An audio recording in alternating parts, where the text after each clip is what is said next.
5, 4. Gather around, freaks. We close the final chapter on John Carpenter. And oh, what's this? Another book. It's the Big Book of British Bonds. And what does it say here? United Federation of Podcasts burn after reading. Huh. Looks like it's time to shake, not stir another podcast. So gather around the internet radio. Gather around the internet campfire because it's time for Hey, did you see this one?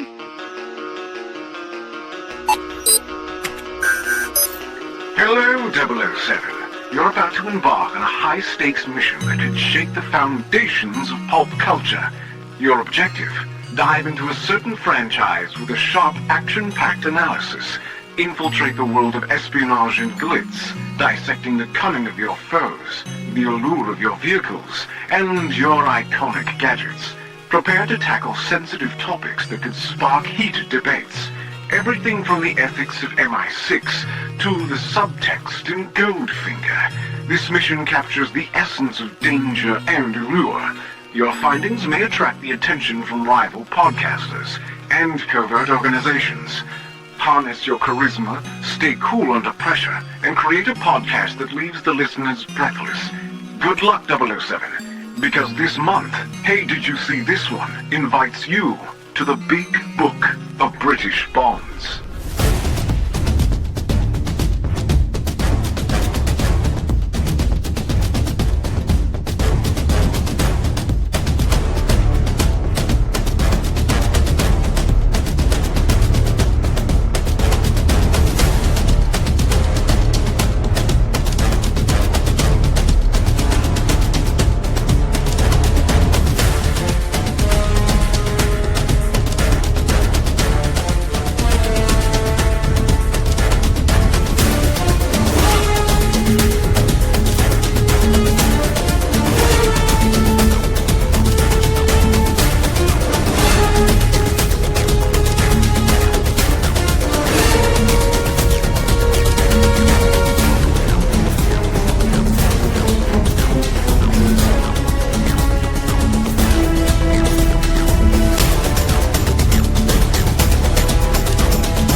Oh, I've done it again. Hey, everybody, and welcome to Hey, Did You See This One? The weekly review reaction roundtable discussion podcast where we just have to ask the question, hey, did you see this one?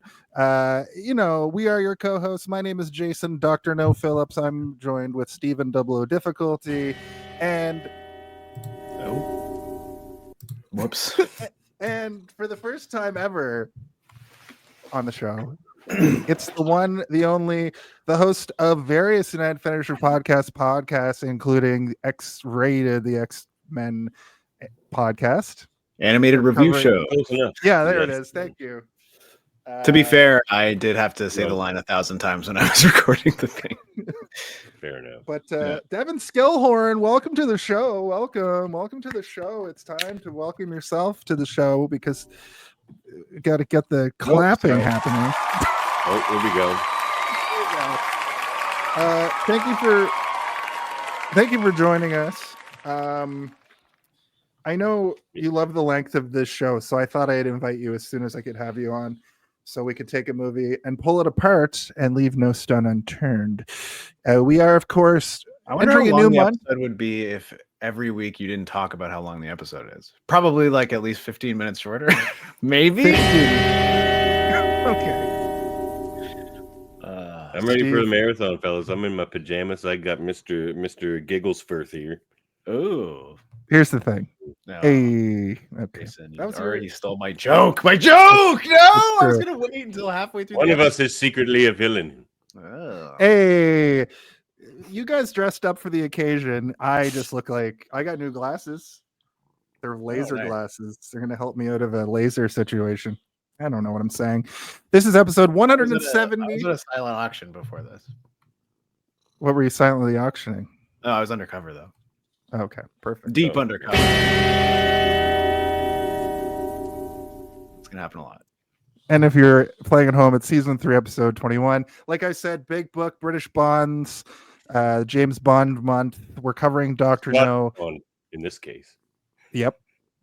It's the first James Bond movie. Last episode, we covered the final John Carpenter episode. This week, the first Sir Ian Fleming himself wrote a little book called Dr. No. It's not the first James Bond book, but it is the first James Bond movie. That's the intro section of the show. Davan, once again, welcome. I'm glad we could finally have you on. This month is also a United Fellowship podcast kind of crossover. I wanted to have 4, I would say, prominent members of the network on, so we could see how you guys feel about different films. Well, I do like this one. That's good. I've had it on VHS and watched it a million times. Well, it's interesting that my dad had like the big, like the collection where all the spines of the VHSs were like a picture or whatever. Oh yeah, that was in my house. And Lucky duck. Didn't watch this one a lot, but I found these ones a little bit difficult when I was younger. But I gotta say, watching it this time, because of that mentality that I had, I was like, okay, this might be a bit of a task. And even when I was editing the video at the beginning of the episode here, I was only going for snippets and segments, being like, okay, find some action. I'm like, oh my god, there's no action in this. He kills a spider. Why I like it. Yeah. So I was kind of like apprehensive because I couldn't really remember a lot of it. But then watching it last night, I was like, this movie actually kind of rules. And it makes sense that this franchise went on to be what it is based on this movie. And I look forward to talking about it with you fine gentlemen here tonight. That's fantastic. I guess that's kind of like your brief histories. A little bit, yeah. A little bit. Let's play. I'm going to play the sting because A brief history. I wanted to just add on to that. I'm excited to talk about James Bond because as a kid, if you had a television, I think we're all about the same age. If you had a TV, TBS, the superstation, would play these like weekend-long James Bond marathons, and I'd watch them with my grandmother. So what's interesting about this one is I think I've seen this one a bunch of times. Because I remember certain elements of it so vividly. I remember how cheesy the like green screen car behind him when he's in a car looked. I remember like the little this guy thinks green screen existed in 1962. A literal projection. It was in every movie in 1962. In 1962, you actually legally had to have a car chase with a green screen. Yeah. That was just like a projection, probably. Or the director went to director jail, the literal director jail that they keep under Hollywood. It's still there. That's where they keep all the ghouls. Yeah. And the mega chuds. The other thing that I remember very vividly from this film is he takes the hair and puts it over the door to see if anybody opened his closet. And that's why Sean Connery doesn't have any hair, because he kept doing that every time he'd go into a hotel. He'd pluck one out. He ran out after a time. So I just wanted to mention that this movie and James Bond specifically reminds me of watching this, Beverly Hillbillies, and I Love Lucy with my grandmother when I was like 5 or 6. It's pretty special. Did you guys have any other brief history stuff you wanted to add on to that? Ding, ding, ding, ding. Nothing historical. I have a lot to say about this movie. Okay. But, do you have any kind of like vivid memories of watching it when you were younger, like the first time you watched it, or a reason? Just that I was kind of, I got in. Okay, here's one for you. I kind of got into James Bond through Sean Connery because I was kind of a Connery buff when I was a kid. Right. Like I like my Medicine Man's still like my favorite movie. I thought you were gonna be like, I couldn't stop watching Dragonheart. You know what? That's a good movie. So then I realized, so he's my favorite Bond, but there's a lot of reasons why I think he's the best one as well, and why these Connery Bond movies are kind of my favorite. It's like what you said, but the opposite. You said, "Where's the action?" Right. There isn't any. You're right, but that's why I like this movie, because this movie has, like, this would be 3 movies now. The amount of story in this movie, like, it's just another thing happens, and then another thing happens, and then another thing happens, and it's just like, this is it takes you for a ride that way. You don't need action. I agree. Yeah, action just wastes my time. And I mean, that's kind of like a silly mindset to have for me, especially now, because it's like I kind of don't like action movies, like, unless it's like a, you know, a great 80s action movie. I don't really care for it in general. So, but I mean, I was just thinking, like, is this going to be a lot of like Bond sitting around and then being like, what the hell happened to Dr. No? And that is what it is, but it's actually interesting. I'm like, you know what? Yeah. The subterfuge in this movie and the clandestine nature of the island and everything, that is interesting. And I found myself being like, oh, radioactive rocks, cool. I want to know more about these radioactive rocks. I did have a moment though, an hour in, where I was like, how many more things are going to happen before he meets Dr. No, which was a disappointing element for me. We'll get to that in the body and stuff, but Davin, you're right. James Bond things keep happening, which is inherently awesome, because I think I'm really going to enjoy this month, because I've never really explored James Bond. I've just seen movies over the years, and I'm really excited. I was really excited to get through this and see that they just hit the ground running. It's like all the James Bond tropes are in the first one, so they're going to build on that, which is incredible. No gadgets. No gadgets. No gadgets. Geiger counter. That's not a fucking James Bond gadget. That's a real gadget. That's still funny to me. So I had a big James Bond phase for a while after I kind of got my entrance.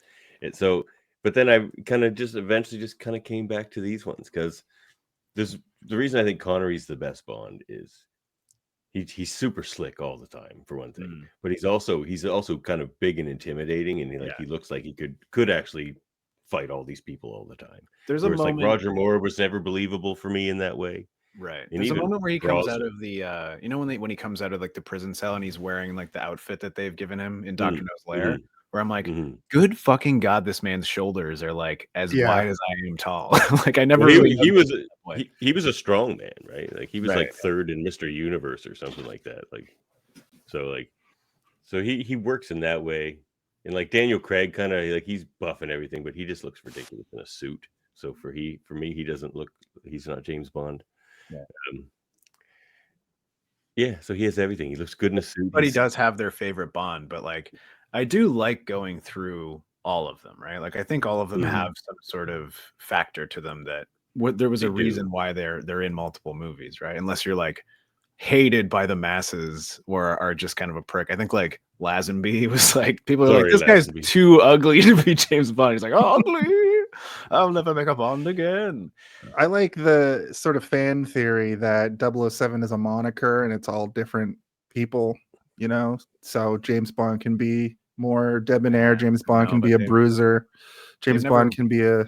It's not a thing that... Like, it's unfortunate that it's not a thing that exists. And the reason being is like, the new movies are just taking the same characters from these old ones, which I always kind of thought was like, that's sort of a cop-out. You can have Spectre still, but it doesn't have to be Blofeld, and it doesn't have to be Felix, and it doesn't have... Yeah, I know. That's why Spock has to be in everything Star Trek, you know what I mean? They're just... But it's a thing where like the people who get it, the new people who get into James Bond, they don't need like a Felix reference. You know, they don't need to recast Felix. They could just make a new character. They don't need to recast Blofeld. They could just make a new weird character, right? And like, it doesn't really take away. They're all legacy characters, like with generic names, like M. Like, you can still carry those on. You can have an M. You can have a Q. A Q. You can do it all. And they started doing that in the Brosnan movies. They're like, we're going to start replacing people, and they'll just take the same number, and like it's fine, or letter, I should say. But yeah, as soon as you start introducing characters that are just supposed to be the same character, that's when I kind of am like, just make a new character. I want to have that lore in my head that it's not the same guy and it is just a title and everybody can be James Bond. Like, that's kind of cool and fun to me. And taking that away makes it a little bit more difficult to enjoy. And especially when you want to see them make completely huge changes, right? Like what they've speculated upon for like casting and stuff in the future, or at least a few, like 10 years ago when they were like, who's going to be the next Bond? And they would give you all these lists and there'd be like unexpected names on there. And you're like, oh, Idris Elba, that sounds like a pretty fucking cool idea. Or like Dev Patel was floated for a while there, and I was like, that also sounds like a cool idea. But then you think back to when they cast Daniel Craig and people were losing their fucking minds because he was blonde. There's never been a blonde Bond before. So it's like the leap from that to a completely different race was like people are just wait till they make a woman James Bond and see the Jamie internet Bond. meltdown. Yeah. Why don't we hear from, speaking of Sean Connery, why don't we hear from Zardos? Why don't we see what Zardos is? Zardos, are you here? Are you there? Zardos. Zardos speaks to you. He demands you synopsize this film. Okay. Tell him how, why, who, what occurs in this film. That's right. We're gonna have a Thanks, little Zardos. brief synopsis. Yeah, thank you, Zardos. Thank you, Zardos. You're welcome. Sometimes Zed shows his face too. but- What? It was you the whole time? Oh shit! You're not supposed to look behind the curtain.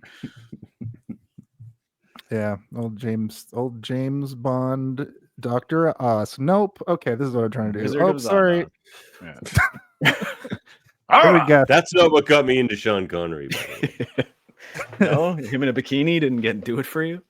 No. But Steve, do you want to give us a sort of a brief synopsis, a quick synopsis? Sure. So there is it is kind of like a complicated story, but the crux of it is a man, like a scientist, a geologist by hobby, but he's actually a secret government agent for MI6, is on Jamaica, and he's there essentially looking for some sort of secretive activity that's going on. He's assassinated and disappears, and James Bond is sent to go investigate. And in his investigating, he discovers that there is a mysterious character named Dr. No, who has one specific island in the chain of Jamaican islands around the mainland that is inaccessible to the locals, and everybody kind of has different legends as to why. Like, oh, my friends went there, they disappear, or there's a dragon that I saw and it sinks your boat. But it turns out to be a classic James Bond villain who has a nuclear energy facility that he's created there, but he's creating nuclear weapons, for a classic reason, world domination. And he's basically there to create weapons of mass destruction. And his whole thing is like, once we finish this, we're going to just blow this island up and we'll move somewhere else and do it again. And he's part of a secret organization called Spectre, which is, I can't remember what the acronym stands for, but revenge is in there. Revenge, extortion is the last one. And vengeance and revenge are both in there, I think. Or villainous, I can't remember. What does Spectre stand for? T is terrorism. R Terrorism, is revenge. I like when they put terrorism in their title. Yeah. It's Revenge. Like, no one puts revenge in there. Yeah. We will take revenge. Yeah. Oh God, I didn't ask for the definition of a specter. It's like, is a specter an angel? Shut up, internet. That's not what I wanted. I had you guys it. keep talking while I do this.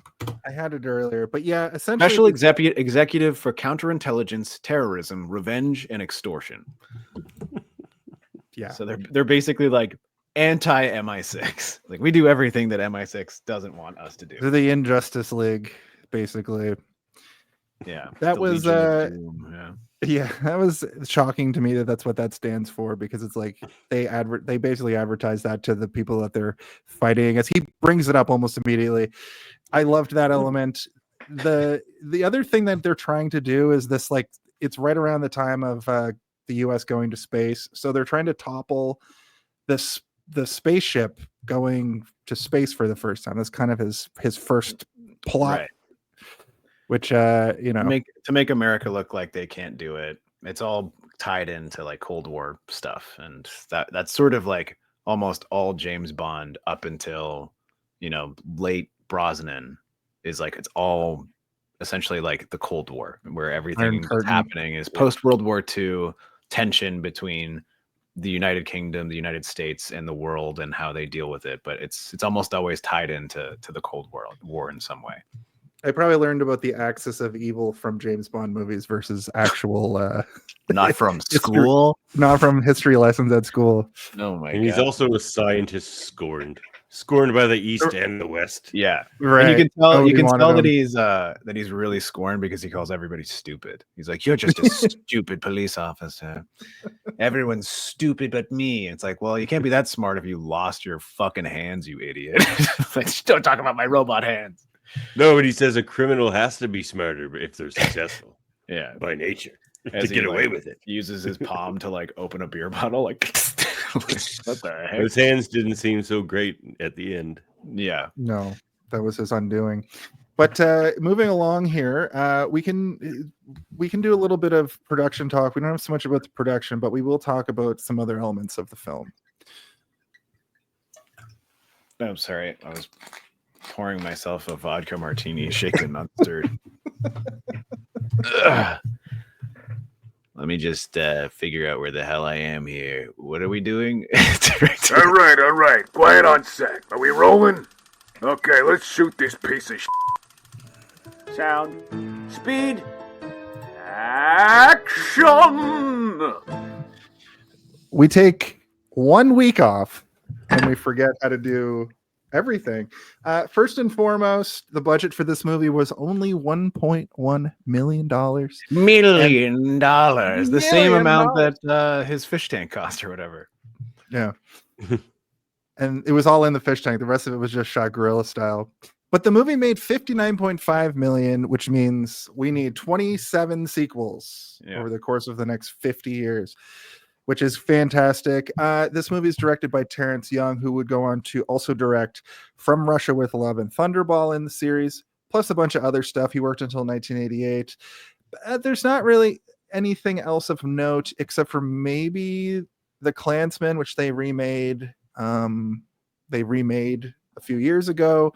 I don't know if you guys have anything you want to add about this director. They remade The Klansman? Oh, maybe Black Klansman is not a remake of Klansman. I don't think so, Jason.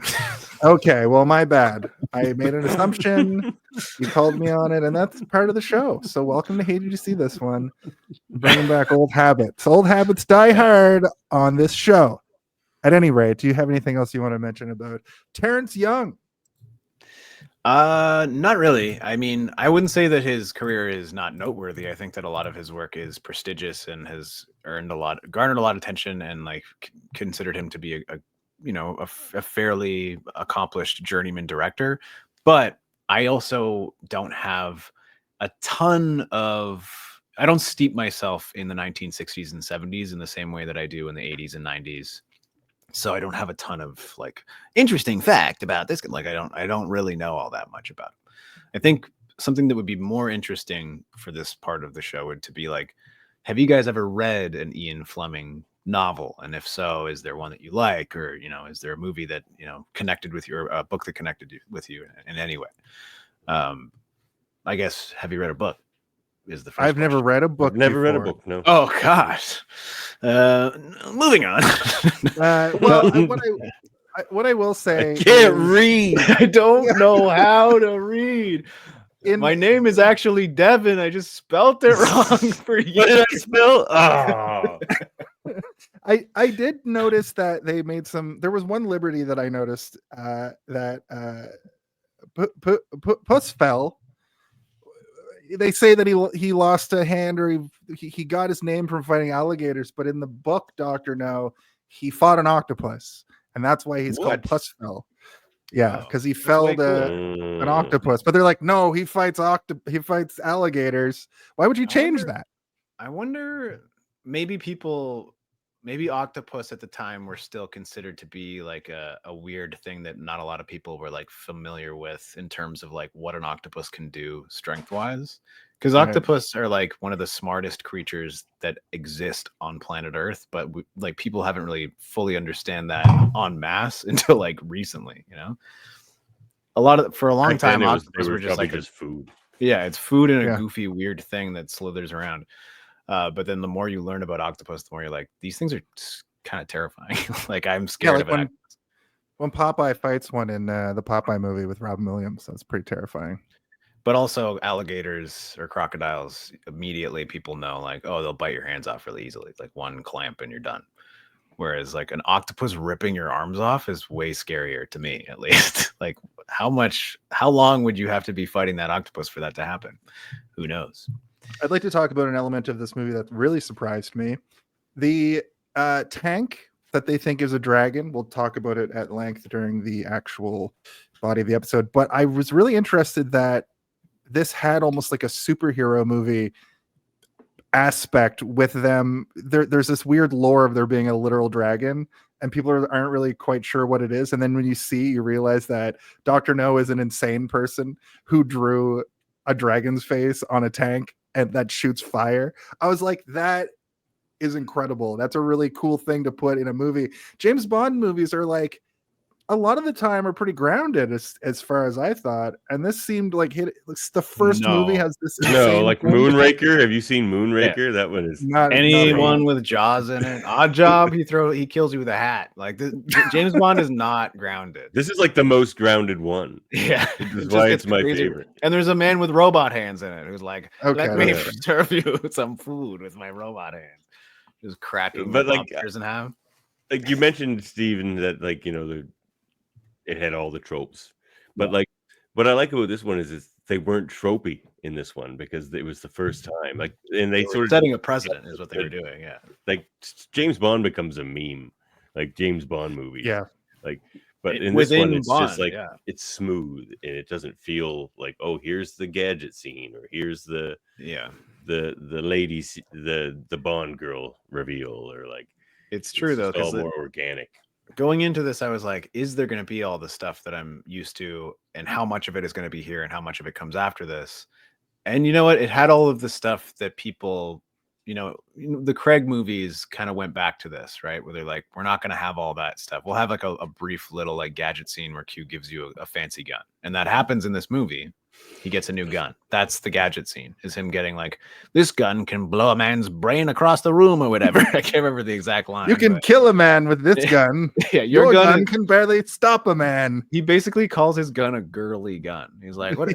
He's like, it's relatively light if you have it in a woman's handbag, 007, you pussy. And you're like, whoa, man, this guy is going to get karate chopped in the neck. Right in the throat. But, that's the gadget scene. There's not like an extended sequence of him walking through a room where they're like testing flamethrowers and lasers and stuff. It's just like, now here's your new gun. Give us your old shitty gun and don't fuck Moneypenny on the way out, please, and thank you. Because she's got to go other way. Yeah. He would though. He says, "Yeah, would you? Well, fine. You ruin all my fun, kid." I love his scene with Moneypenny. I love pretty much every scene in this movie. It's pretty great. Yeah. Well, another thing that we chemistry, him and Moneypenny. Yeah, another thing we don't get that has become sort of like a staple of James Bond is the opening James Bond musical sequence. We do have a musical sequence, but there's a version of it. It's not to the same level that we're used to in 60 years of James Bond movies. There's no silhouette water women, which is pretty synonymous with. There are some silhouette blind men holding each other's hands to walk down the street, though. And Three Blind Mice. I forgot about I don't remember. I don't know if I ever clocked the fact that one of the Bond villains is the Three Blind Mice. Do the Daniel Craig movies bring these guys back? Because I kind of dug. I don't know. Gimmick. They were awesome. Yeah, I like the idea of three guys just pretending to be blind so that they can literally blindside you and then shoot like you to death. Yeah. And then a hearse pulls up real quick and they throw your corpse in the back of a hearse. Like that's the perfect cover. Like if they get pulled over by the police, there's just a dead body in the back, and they're like, "Yeah, he's just dead." Oh, yeah, true. It is a hearse. He's also bleeding everywhere and riddled with bullets, but and there's no coffin. Yeah, it's pretty great. They jump in the car. And he's just like, "Get out of here fast!" And driver's just been like, "No, I was gonna slow roll out of here." I do like that level of cheesiness is good, but it also it's fun. I also, I had forgotten where it was set and like the locales and all the, his interactions with the locals and things. It's all kind of like in good fun. And I did have that sort of sinking feeling. Yeah. But I also had that sinking feeling like, oh man, this is a movie from the 60s and he's interacting with cultures that would be considered exotic at the time for moviegoers in the UK and the United States. And I'm like, how offensive is this going to be? And I gotta say, it's not perfect, but it's also not nearly as like as I thought it was going to be. You know, James Bond movies get more offensive. Yeah, right. Like way more offensive. Yeah. Miss Tara, when they showed her, I was like, oh no, and she opened her mouth and didn't do. She did a little bit of an accent, but she didn't do like, well, I'm not going to do it. And then I was like, are they just why not? You don't want to do it, Come on, Jason. Asian people in this movie, which they do, which was also surprising to me, which was Dr. No, he's just a white Canadian guy, but whatever. Born in Quebec. But Miss Tara, they drew her eyes on, and I was like, oh, that's not great. But you know, James Bond treats he treats Quarrel with respect, which is surprising. Sean Connery in real life wouldn't, I would imagine. Was he racist? I don't know. I think so. Maybe he just like to smack his spouse around. I don't know. I know he was a horrible like piece of shit, but I don't know if I ever heard any racist stories. But I don't know. He's Scottish, so probably a little bit at least. Making a lot of assumptions. Hey, no, that's my people. Listen, my mom has a Scottish accent. It's my people too. And so I know firsthand. No, I'm just kidding. As an Irish person, I'm perfect and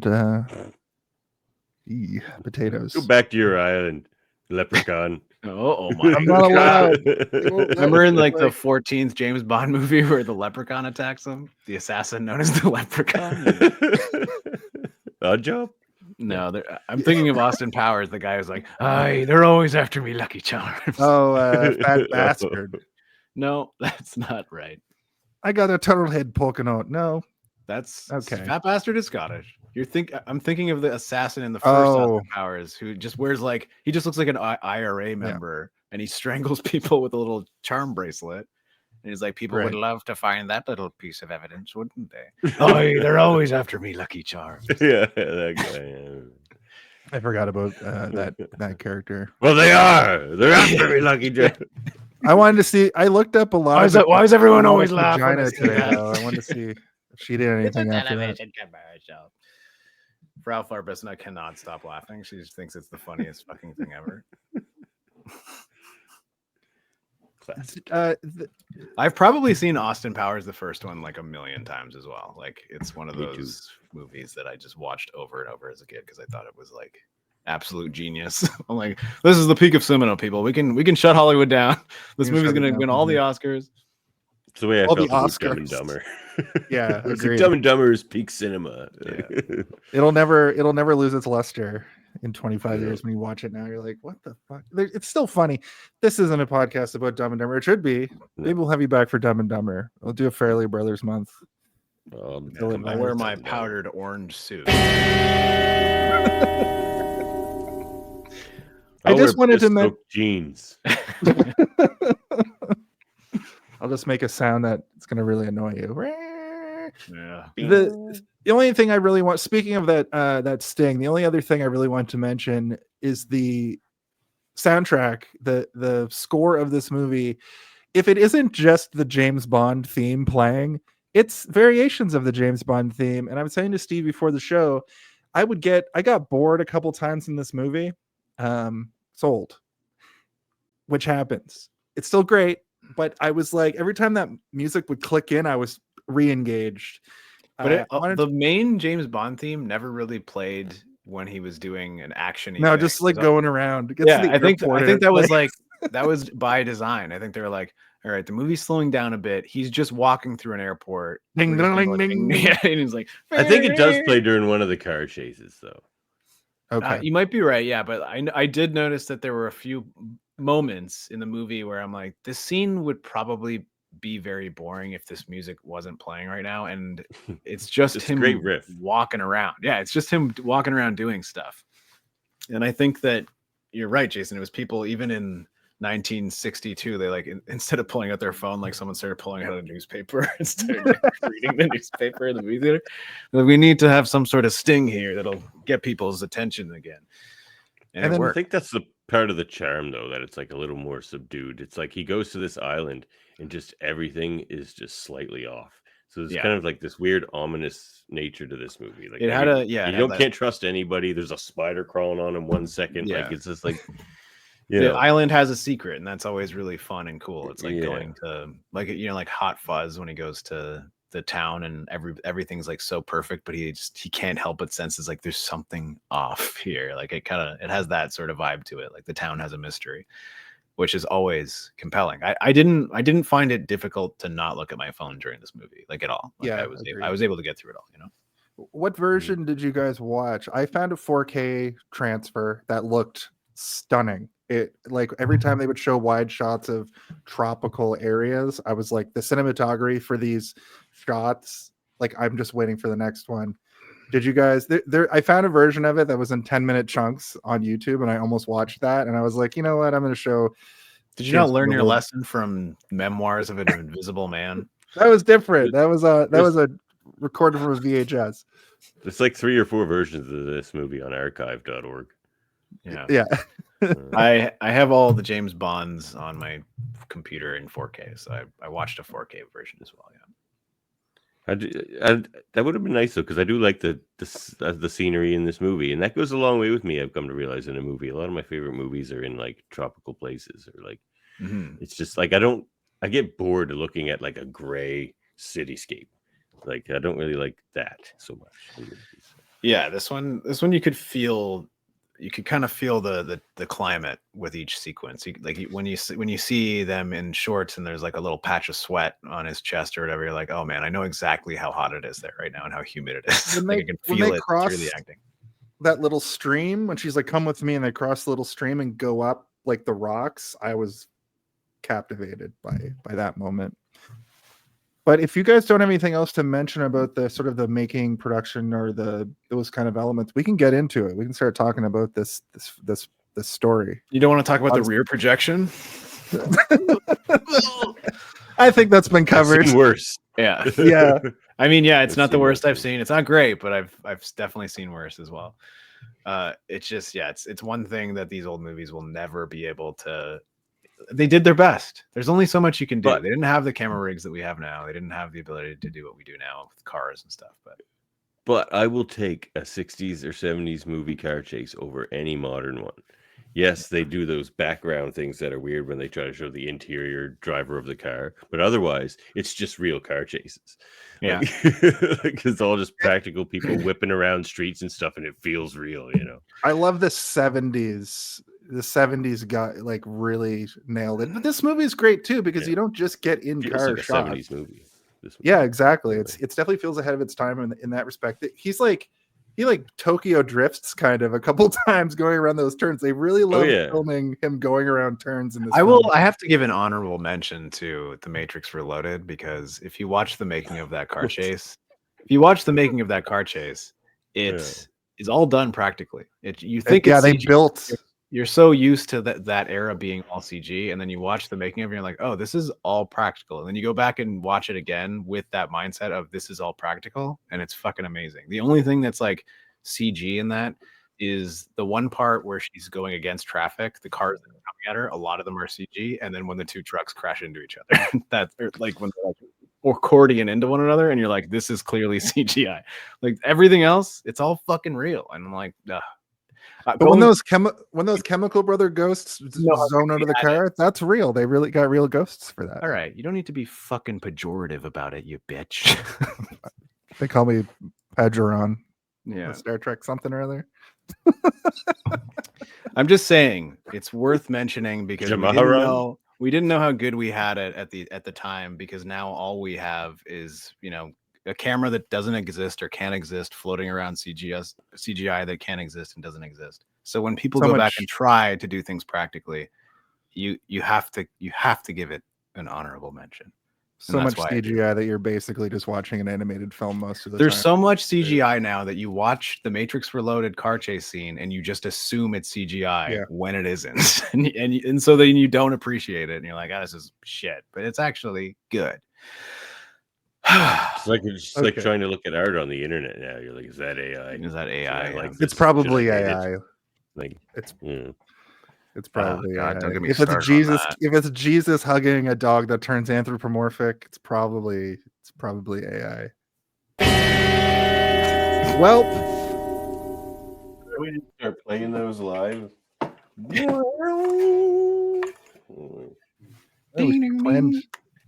I said that, World Mind. I said that, but then Steve kept talking about it. But Well, yes, because they it built sounded the like you were highway. talking about ghosts not being real, and I started getting mad at you. No, that's after I mentioned the I mentioned the highway thing. Let's get into the body of the episode. The body? The body of the The episode. long body or the short body? Let's hear the long body. It's Davan's here. Everybody back up, because here comes the body of the episode. Ooh, get the devil on the phone. Well, this movie is interesting because in the 1960s, they really loved putting the whole credits at the start of the movie. I remember watching a documentary that explained why they did that. And I think it's because back then people actually respected the credits. And back then they had to. That was the law. Oh, it was the law. Okay. Like the law of movies. Like in order to be able to get financing and have your name and be like get your credits and be part of the film, the Screen Actors Guild and the Directors Guild and all those things, you had to do that. You had to adhere to sets of rules. So it wasn't a law, but it was like, if you break these rules, you can be kicked out of these things. So movies did it. Well, this one's worth mentioning because it has kind of a traditional, as we would see it now, end credits at the beginning where you hear 3 different songs. There were much fewer people worked on films back then, so it doesn't take that long. If you tried to put the credits at the beginning of a Marvel movie, we would still be watching the credits of Spider-Man No Way Home right now. So it's interesting that they can put the credits at the start. It doesn't seem to be a burden. It just feels like a little music video about what you're about to watch. We don't really that still went on for a long time, right? Like it's relatively recent that they stopped doing that, right? Even think of like Tim Burton will still do it in his movies. Yeah. He loves a good opening credit sequence where he's like, well, we don't have to do the whole cast and crew, but we can at least do the cast and the most important folks, the same way that you would in the intro of a television show, right? He loves to do that. And I appreciate it. I love a good little everybody. I do it at the beginning of all of our episodes. This is how much I love doing it. I love it. I think it's worthwhile and I think it's fun. And it's a thing that doesn't really exist anymore, which kind of blows. This is before before the James Bond song started happening, where they would get an artist to do like a whole song, But in this movie that started in, because I'm not even sure. I'm not sure. Well, it happened in Connery's because Diamonds Are Forever got a song. Right. Yeah, that was a Connery movie. Live and Let Die has one. Yeah, but that's way later. Is that later? Yeah. The thing that I liked about this, I consider the Three Blind Mice song the Bond theme for this movie, because that works. That's a joke. I think it might have started in Goldfinger, because I know the theme song for Goldfinger. Yes. Yeah, I think it must have started in Goldfinger. I think so. Yeah. It's my second favorite Bond movie after this one. Goldfinger is the one I think I've seen the most outside of like the Brosnans and Craig movies is probably Goldfinger. Like I haven't made it through a Craig movie. They're not bad. I like them. You haven't made it through a single Daniel Craig James Bond movie? No, because they're just action movies to me. Like the reason I like this movie is because it's either is he an action star or is he a secret agent, James Bond? I liked him when he was a secret agent. I can appreciate that. Subtle, like little betrayals between people and little like interesting conversations. Right. I think that scaffolding fights. I think that Casino Royale had running across buildings. I think Casino Royale had more in common with this movie than any of the other ones, but I think that Skyfall felt like a James Bond movie to me, where like a lot of his movies don't particularly, but I don't hate any of the Craig movies, and I don't really hate any James Bond movie, to be honest, but I like GoldenEye a lot. I think it's just a natural progression of this series. I think GoldenEye was like a seminal like film, not just a James Bond movie, but like that was a huge movie at the time for me as a kid, and I think we're all relatively the same. That's age. when I got into James Bond. Was Golden. You guys are just saying that because of Nintendo 64. Don't lie to me. No, I'm not. I'm not lying to you. That is I owned the that movie on exact VHS, reason. but I also played a lot of Nintendo 64. For me, that is 100% the reason. I played GoldenEye, and then I was like, I kind of want to watch this movie, and then I watched. Are you one of those jerks that played Odd Job because you could never shoot him because he was so small? No, I had that. We would have the No Odd Job that rule friend, when we would play. No Odd Job and Man with the Golden Gun, or Slappers Only. If it was late at night, let's do Slappers Only, boys. We're all hyped up on Jolt Cola and Funyuns. Let's get nuts. Funyuns. Ugh. Listen, they ran out of Funyuns. They needed to get some nuts. Yeah. You want to get nuts? Let's get nuts. That's what I used to say every time I would buy nuts in the gas station. But yeah, I think that it's just a natural progression. But yeah, GoldenEye, the video game, is absolutely one of the main reasons I did get heavily into James Bond. Is because James Bond always was a thing that existed in my life where I'm like, I know what it is. I'm aware, but I didn't really understand the hype for it. And then I played that game and I was like, oh, this is sick. And then I watched the movie and I was like, oh, this is really sick. And then I just fell into a James Bond hole and I've never kind of left it. Like I like James Bond because of that video game. And then the final battle set piece for GoldenEye is like all time too. The big satellite thing. But I mean, it started a domino effect for me, basically. Like it got me into the movies. It got me into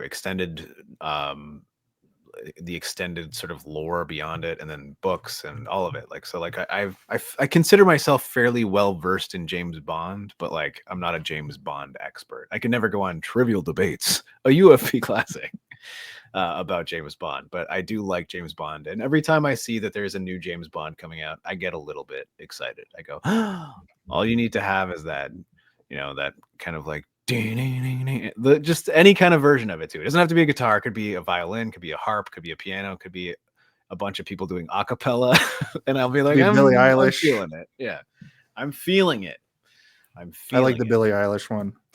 This movie opens with some dudes playing cards. I believe that's Strangfeld is the guy who's like, I have to go now. Strange ways. He walks over. The three blind mice are panhandling. Turns out they're assassins, and they shoot him. I thought they like didn't mortally wound him, and they were like kidnapping him, but he's dead. No, he's fucking dead. Isn't pretending to be handicapped socially unacceptable? Like that's kind of yeah, it's pretty offensive. Yeah. Well, they're villains. They're pretty bad. That's true. They work for Spectre. They work pretending to be handicapped. Yeah, they work for an organization that has revenge and extortion and terrorism. Yeah, they don't give a fuck.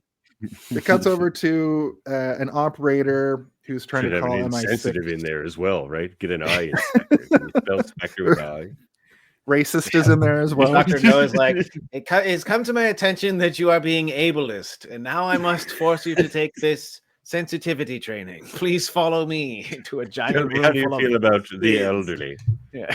Does Spectre have HR? So it goes over. We see the operator calling MI6 to sort of warn them about the situation. This gets where things start to get a little bit more complicated because the three blind mice show up there and take her out. And we actually have a situation where they rustle through some files, and we do a title drop on this show. I'm not going to do it yet, but it says Dr. No right on the front of a file. They actually say the name later in the movie, so I'll do the title drop sting for that. But that's at 5 minutes and 33 seconds. Over to MI6. Listen, Steve, I'm writing it as I wrote it. I'm talking about it. Say that. You can just do it later. Right. Over to MI6. They've lost contact with Jamaica, where we just saw the mice in the Caribbean. And a man is looking for James Bond. And then we get the best intro. Do they do this intro for James Bond in every movie? Or was this the introduction to James Bond for the first time? Where he's playing cards, we just see his hands. We see like from behind his head. And then finally it shows his face, and he says, I think that they try to do that kind of thing as much as they can, but it doesn't always work narratively, right? Like, you can't. They always have a cool reveal for James Bond in almost anything, but like you think about GoldenEye, for example, it's like there's a lot of him getting through the dam area, and then it's like it's revealed as he's going down that it's him. But you know, he's the new Bond. I feel like it would be great if every time they introduce a new Bond, if they could do something like this, but sometimes narratively you have to have it start on an action beat, and it doesn't really make sense for him to be playing cards all the time, you know, even though it would be great. Yeah, because some of them have the cold open where he's already like mid mission, right? I think that's GoldenEye does that, but they reveal he's like skydives. The opening is bungee he's like jumps. he's sort of, I guess, zip lining, bungee walking down the side of a dam. But I watched more about the villains. Yeah, like, and that's kind of how it is now too, right? It's like the villains eventually, like Batman, become more interesting than James Bond, so you want to have interesting villain reveals. And I think the keeping him in the shadows for the majority of the movie in this is like pretty smart and cool, and like you get to know his voice before you get to know who he is. Take this spider and put it in his bed. That scene is great. And even Bond, they set up quite a bit. But like it's 10 minutes, 15 minutes before they introduce Bond. I'm looking for Mr. James Bond. Can you just give him my card, please? Yeah, I like that stuff too. But yeah, I do like that they show like a good chunk of them playing cards before they show his face. I was like, I know that arm. I knew whose arm that is. That is an exceptionally hairy wrist. Yeah. We also meet. Looks like it knows how to slap, if you know what I'm talking about. Oh, Jesus. That shocked Barbara Walters' face. Slapped an ass or two. Yeah. Sylvia Trench, who I didn't know that this movie had an iconic Bond girl. I forgot about that element. I didn't know it had Honey Ryder. I didn't know it had one of the most iconic Bond girl reveals. I didn't realize Honey Ryder is a very, Bond girl name. I was like, Sylvia Trench, what is that a euphemism for? I can make it work. But she's just the first in a series of love interests. Her name is Vaginal Trench. What? Honey Ryder's my favorite Bond girl too. Like, she's gorgeous, Ursula Andress, but also like she's good for this mission because she's athletic and adventurous in her own life anyway. And she knows the island, which is cool. Yeah, and she knows the island. She goes there. I have another pick shells or whatever, which is a fun thing.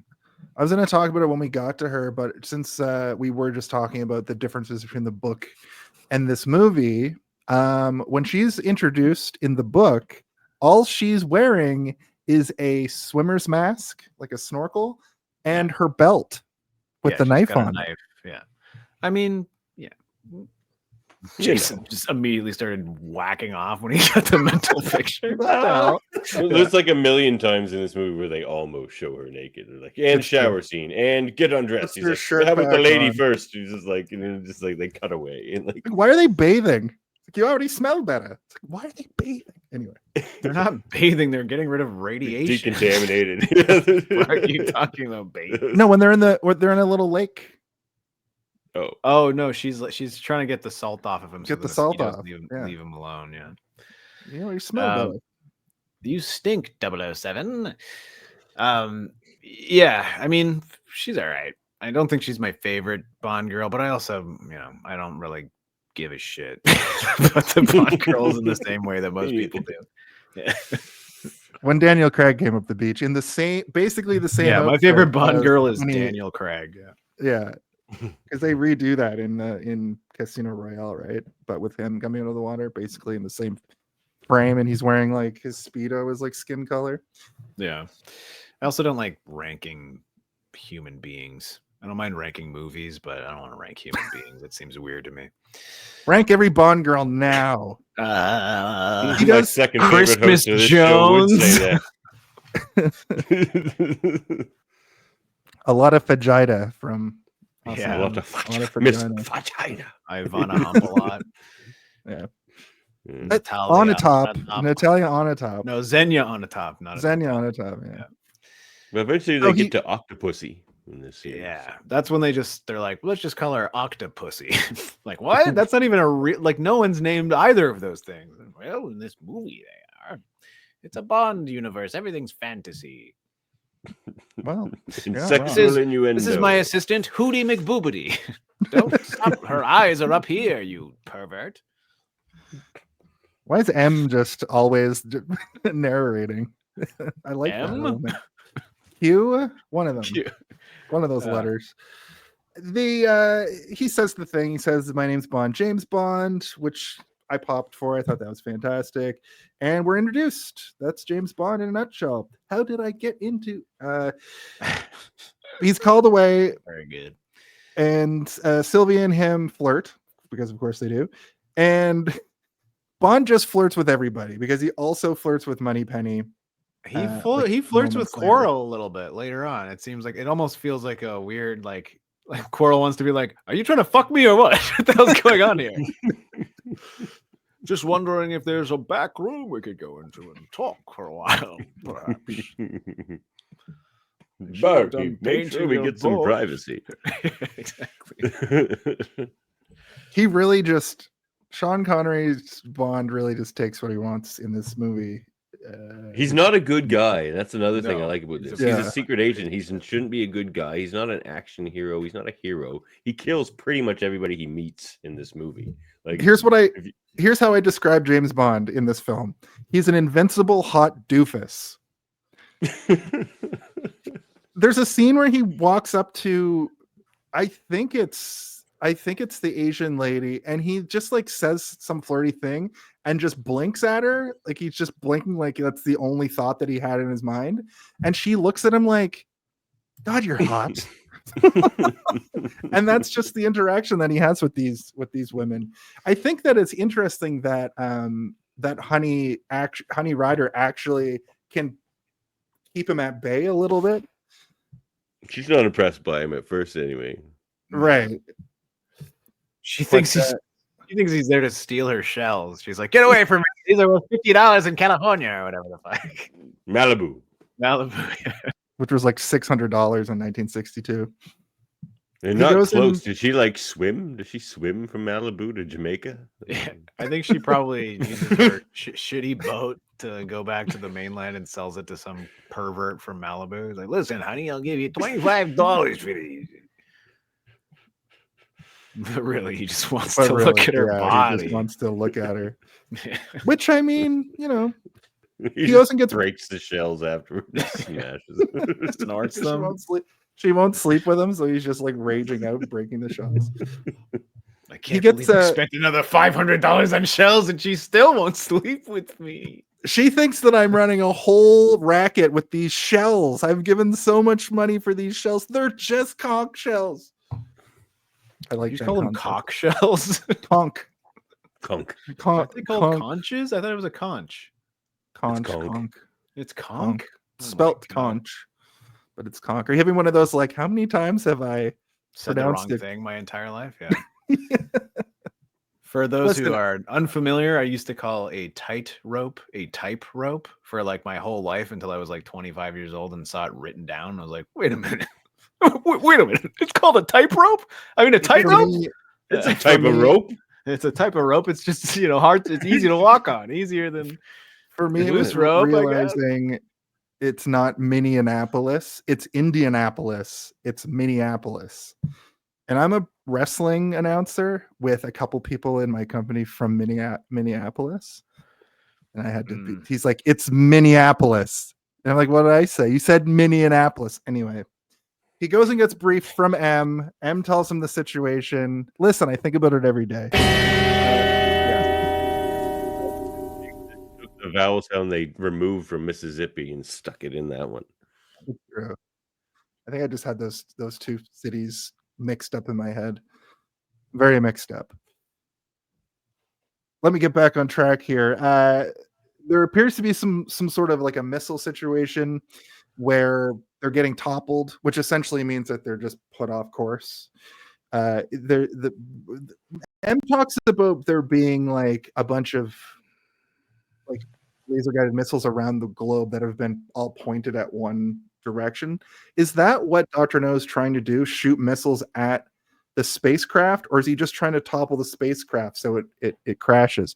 I guess we can discuss that later when we get to it, but This is what I gleaned from this point of the movie. Yeah, I think the idea is that he's just trying to fuck with the space program to make the world government seem inept and unable to do what they're trying to do, and they're trying to intercept or figure out what's going on beforehand. But on the island, they're kind of like, we need to investigate the disappearance of this person who was looking into this, right? So it's like, we don't really know yet until Dr. No is like, like, let me explain. Like, oh shit.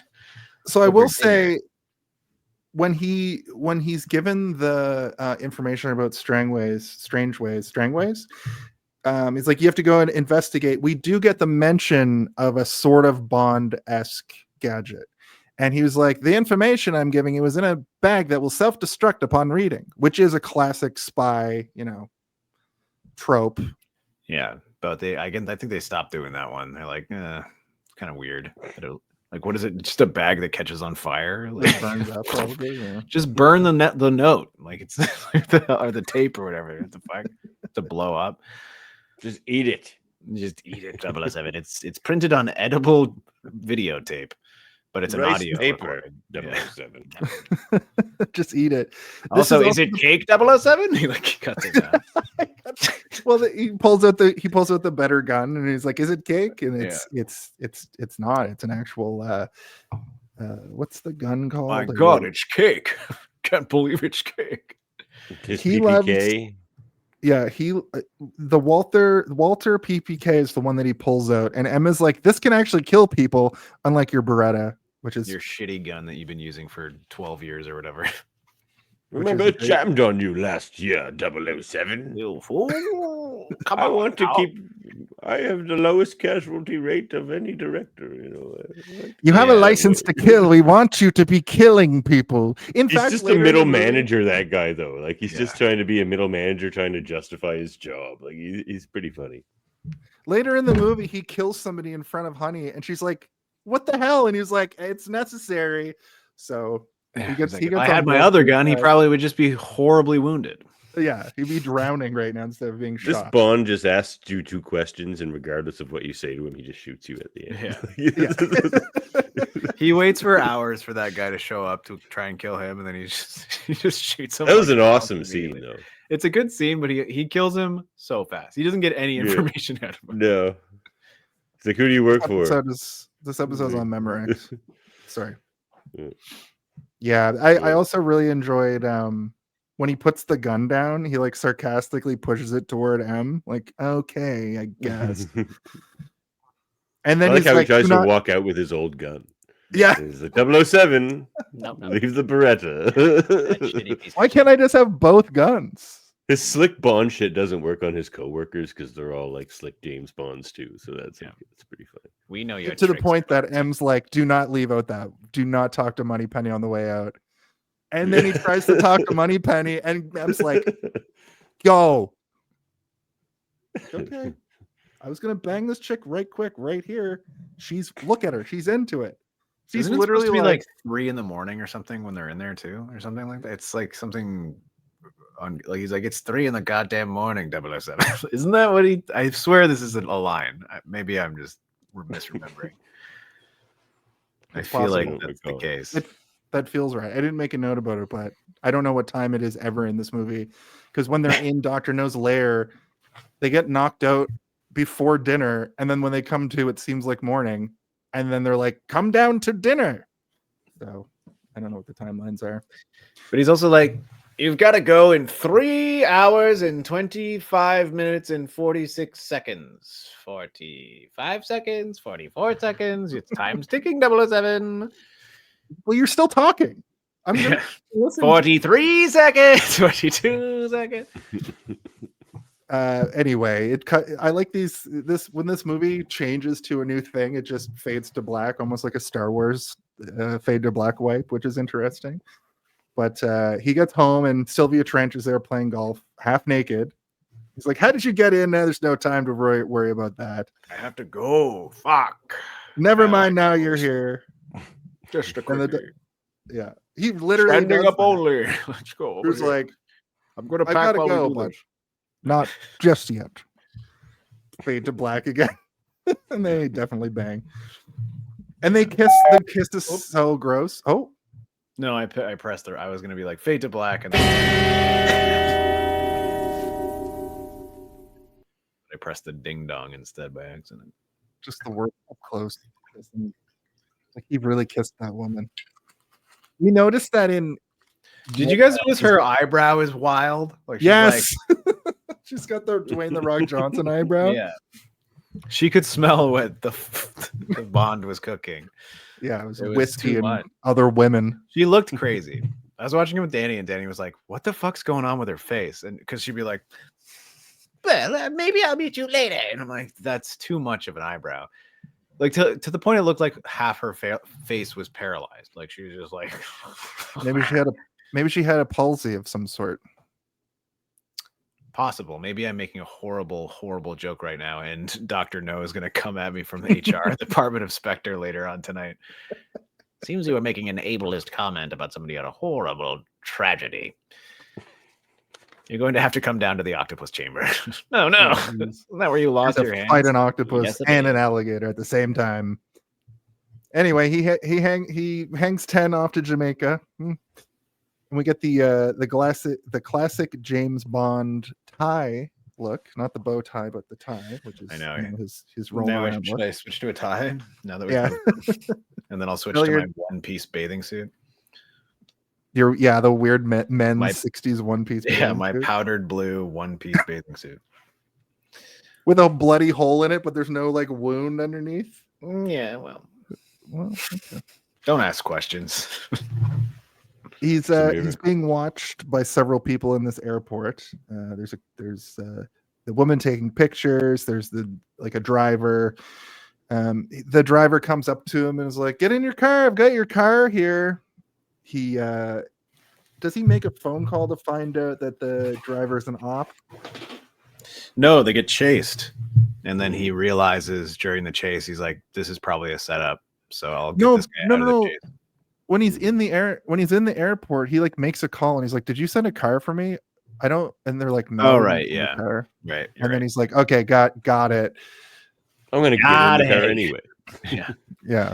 I'm gonna do some spy shit with this guy in a high speed capacity. I'm gonna beat the shit out of him and then make him tell me some information. But I'm gonna let him smoke a cigarette while I do it. Yeah. Bad idea, James Bond. Don't let your enemies smoke their cigarettes. They're full of poison pills or whatever. Anyone he doesn't kill kills themselves, so it's like it doesn't matter to him. It's the same just like, well, shit. And then he takes he keeps the body in the car too. Like he doesn't leave it there. He's like, "No, I gotta bring this guy to my enemies." Bond also beats his when ass. He says when he pulls up, he's just like, "Don't let him get away," or something like that. And he's like clearly like horribly dead, like so pallid. Yeah, because the guy walks over and he's like, "Oh, okay, thank you," and looks at him. He's like, "Ugh." Yeah, this guy's just been dead for like at least an hour. I can smell it. I can smell he's dead. But yeah, when James Bond fights this poor guy, the guy's like going all in. He's giving his all, and James Bond handily beats him down so hard. And every time he grabs for a gun or whatever, and finally, he's like, "Just let me have a smoke." It also seems like this guy has no idea. Cyanide pill. Like, right? He comes at him with like the shittiest kick you've ever seen. Like he tries to do sort of like a front kick, but it's like he's got no flexibility. James Bond just grabs him with a foot and flips him backwards. Like, fucking idiot! Did you never go to combat school, you fool? But the place where they end up, I wrote State House, but I guess it's just some sort of like military kind of building, like the House. It is Government House, okay. Because each government station has its own name. Like MI6 is just like the one in Britain, right? Is that accurate? And MI6 is real. Madison's watching Slow Horses, and that's an MI6 situation in that television program as well. He wants to meet the last person that interacted with Strangways, and they basically go and investigate where he died. And there he finds a picture with Strangways. And then I wrote, "Oh, is that the guy who got shot?" I was kind of confused about some stuff. the beginning. Honestly, I didn't have subtitles on my version, and the British was so British that I was like, wait, what did he say? And I was like, I had to turn it up to like 45 volume on my TV, which I never go beyond 37 usually. I'm like, I can't understand what they're saying. They had no care for the North American audience at this point. They're like, well, it's friend from the fishing. Yeah, boat. when the American guy shows up, yeah, okay. you can understand the American guy perfectly. You're like, can you just translate for me, an idiot? All I needed was a little bit of subtitle and I would have been fine. But I mean, he was emphasizing certain words in the sentence so I could follow along a little bit. It reminds me of that the Bill Hader sketch where he's like, or like bit that he does where he's like, I love watching British crime drama where you never understand what they're saying. And he comes in and he's like, oh, we're gonna go down to Spain and everybody. That's kind of how it felt, except they're like, well, fishing has been very popular, 007. Everybody's been doing it. He's been going out almost every day fishing. You should probably go down to his old fishing pal. And you're like, okay, fishing, got it. Who, what? And then they show a photo, and I'm like, wait, who's that supposed to be? And it sounds like he says something like, slap your wife. I think he said that. And I was like, I don't think he said that. Maybe he said something else. And then thankfully, it fairly quickly cuts to him investigating. I'm not married, but I slapped your wife yesterday. All right. Who wants to go slapping wives? Anyone? Well, in the picture we do see a Jamaican man with a giant fish alongside Strangways, and then it's like that's Quarrel, and then we'll meet Quarrel in a minute. But first, he gets back to his hotel room, and we get the first mention of the bellhop being like, I mixed your drink the way you like, not stirred.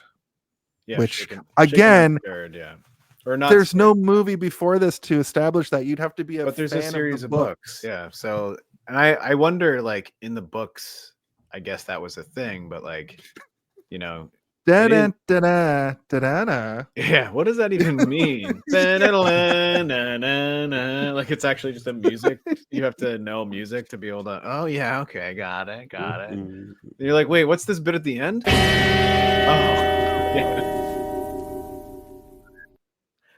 Oh, yeah. I noticed that as well, and I was like, oh, that's not even a thing yet. It's just that, and he didn't even be like, please make me a martini. It's like the guy finishing the sentence almost. It's like I kind of like it though, as an artifact and a thing where it's like it's predating a thing and then it becomes a thing. Like it wasn't even a thing yet for the movies, at least. Like the movies, like if you only know the movie, that's why I really appreciated this movie. It felt like it drops you in. It feels like all these like it's not inventing all these tropes that we already know 50 years in the future. We just know these stories. I imagine that's what the Daniel Craig movies are trying to accomplish too, maybe a little, trying to reintroduce these already established things. But aren't they more prequels? So he looks into the camera and says, like one thing that I will agree with Davan on in some of the Craig movies where it's like it's a little too much sometimes, so heavy-handed that I'm like, get the fuck out of here with that. Like at one point it just feels like a commercial for like a specialty cocktail where like the guy like makes him a drink and he's like with a twist please, and it like looks like a fucking commercial for like Smirnoff or something, and you're like, get the fuck out of here. This movie's trying to advertise booze to me right now. I don't like it. I'm the most interesting man in the world. Exactly. Yeah.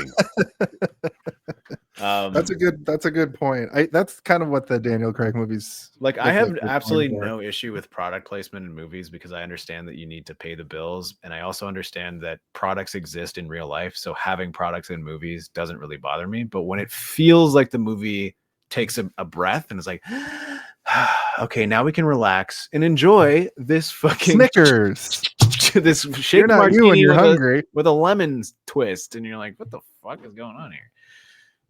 They're teaching me a mixology class and what types of and brands of alcohol to use to make this specific drink. Enjoy 007. And he's like, oh shit, this fucking rocks. This looks to the camera. Yeah. I do remember this. Oops, sorry. Go ahead. I mean, I was I just think the vodka he was drinking is Smirnoff. I couldn't tell from far away, from like how far away it was. But when he goes in later, he When he smells the sniffs it, booze yeah. and then he pulls out another bottle. It looks like Smirnoff, but I'm like, I don't know if it is or not. I don't know if Smirnoff even existed in the 1960s. I don't know. Is it like 200 years old? Who knows? I don't know. You guys know? I would say I don't know for sure. Smirnoff's now is I don't know. I don't know. like bottom of the It shelf. looked like a Smirnoff, like the label looked like Smirnoff from Yeah. a distance, but it didn't feel like product placement to me. Smirnoff was invented in 1864, so it was 100 years old at this point. Yeah. Technically 102 years. No, wait, 98 years. Yeah. Yeah. Well, not perfect. Not perfect. But I would say with Smirnoff, he sniffs the bottle, he puts the hair over the door, which doesn't have the best payoff. He just kind of looks later to see Yeah, if we they don't can even clear. see him look for the hair later. I was like, why even spend the time? The worst thing was he put like some sort of fingerprint powder on his briefcase, and I was like, how's this gonna come back? And This is the he funniest doesn't part even is look at like, that briefcase again. I was watching it with Danny, and Danny's like, oh no, he's putting ketchup on his briefcase because it was in like a red container. And then my response was like, this is an old spy trick from WW2. You cover your briefcase in ketchup and you'll know if anyone touches it. And then when they lick their fingers, You can smell ketchup on them for days. Mr. Bond, that doesn't seem like a very good way to track your prey. Trust me, it works every time. I love no, French this I do only for personal enjoyment. But then that, yeah. Just I one like, of my I quirks. like knowing that somebody put their fingers in ketchup and said, ooh, slimy. And then they walked around with slimy fingers for a bit. But yeah, it did pay off later because when he looks at it and he sees that somebody has been fucking around with his briefcase, we both went, Right. oh, somebody touched my ketchup covered briefcase. It was good. For both of us, it was good. But we didn't see the hair. We didn't get to see the hair on the ground or whatever. I realized was one of those things that when I was a kid, when we talked about Peter Pan, I remembered Peter Pan being so, or not Peter Pan, Robin Hood being so important to me as a kid. And I rarely think about Robin Hood now. The door, the spy hair on the door thing, do they do it in like a lot of movies? It's a James I don't know, Bond but we thing, all knew right? what it was. Like, there was no moment where I was like, what is he doing? I was like, I he's did putting it one time. I thought my grandmother was going to steal my toys or something. So you're like, After what? "Ah!" Yeah. God damn, people going through my wrestling action figures. We're going through my teddy bears. Yeah. This looks played with. Yeah, somebody's been touching my fucking TMNT toys. Right. My crash test dummy figures. No, I never booby trapped anything for my, or like, spy proofed my bedroom when I was a kid. I don't give a shit. I would just put a glass of water on top of the door. I would just yell. That's a I would just classic yell, one. "Get out!" when they would open the door because I never left my room. Like, get out! I'm still in here.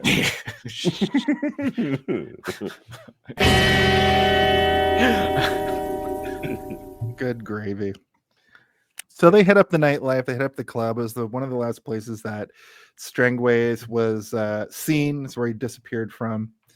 And no, it's not the nightlife. They just go to the club. It's the dock the life. country club. Yeah.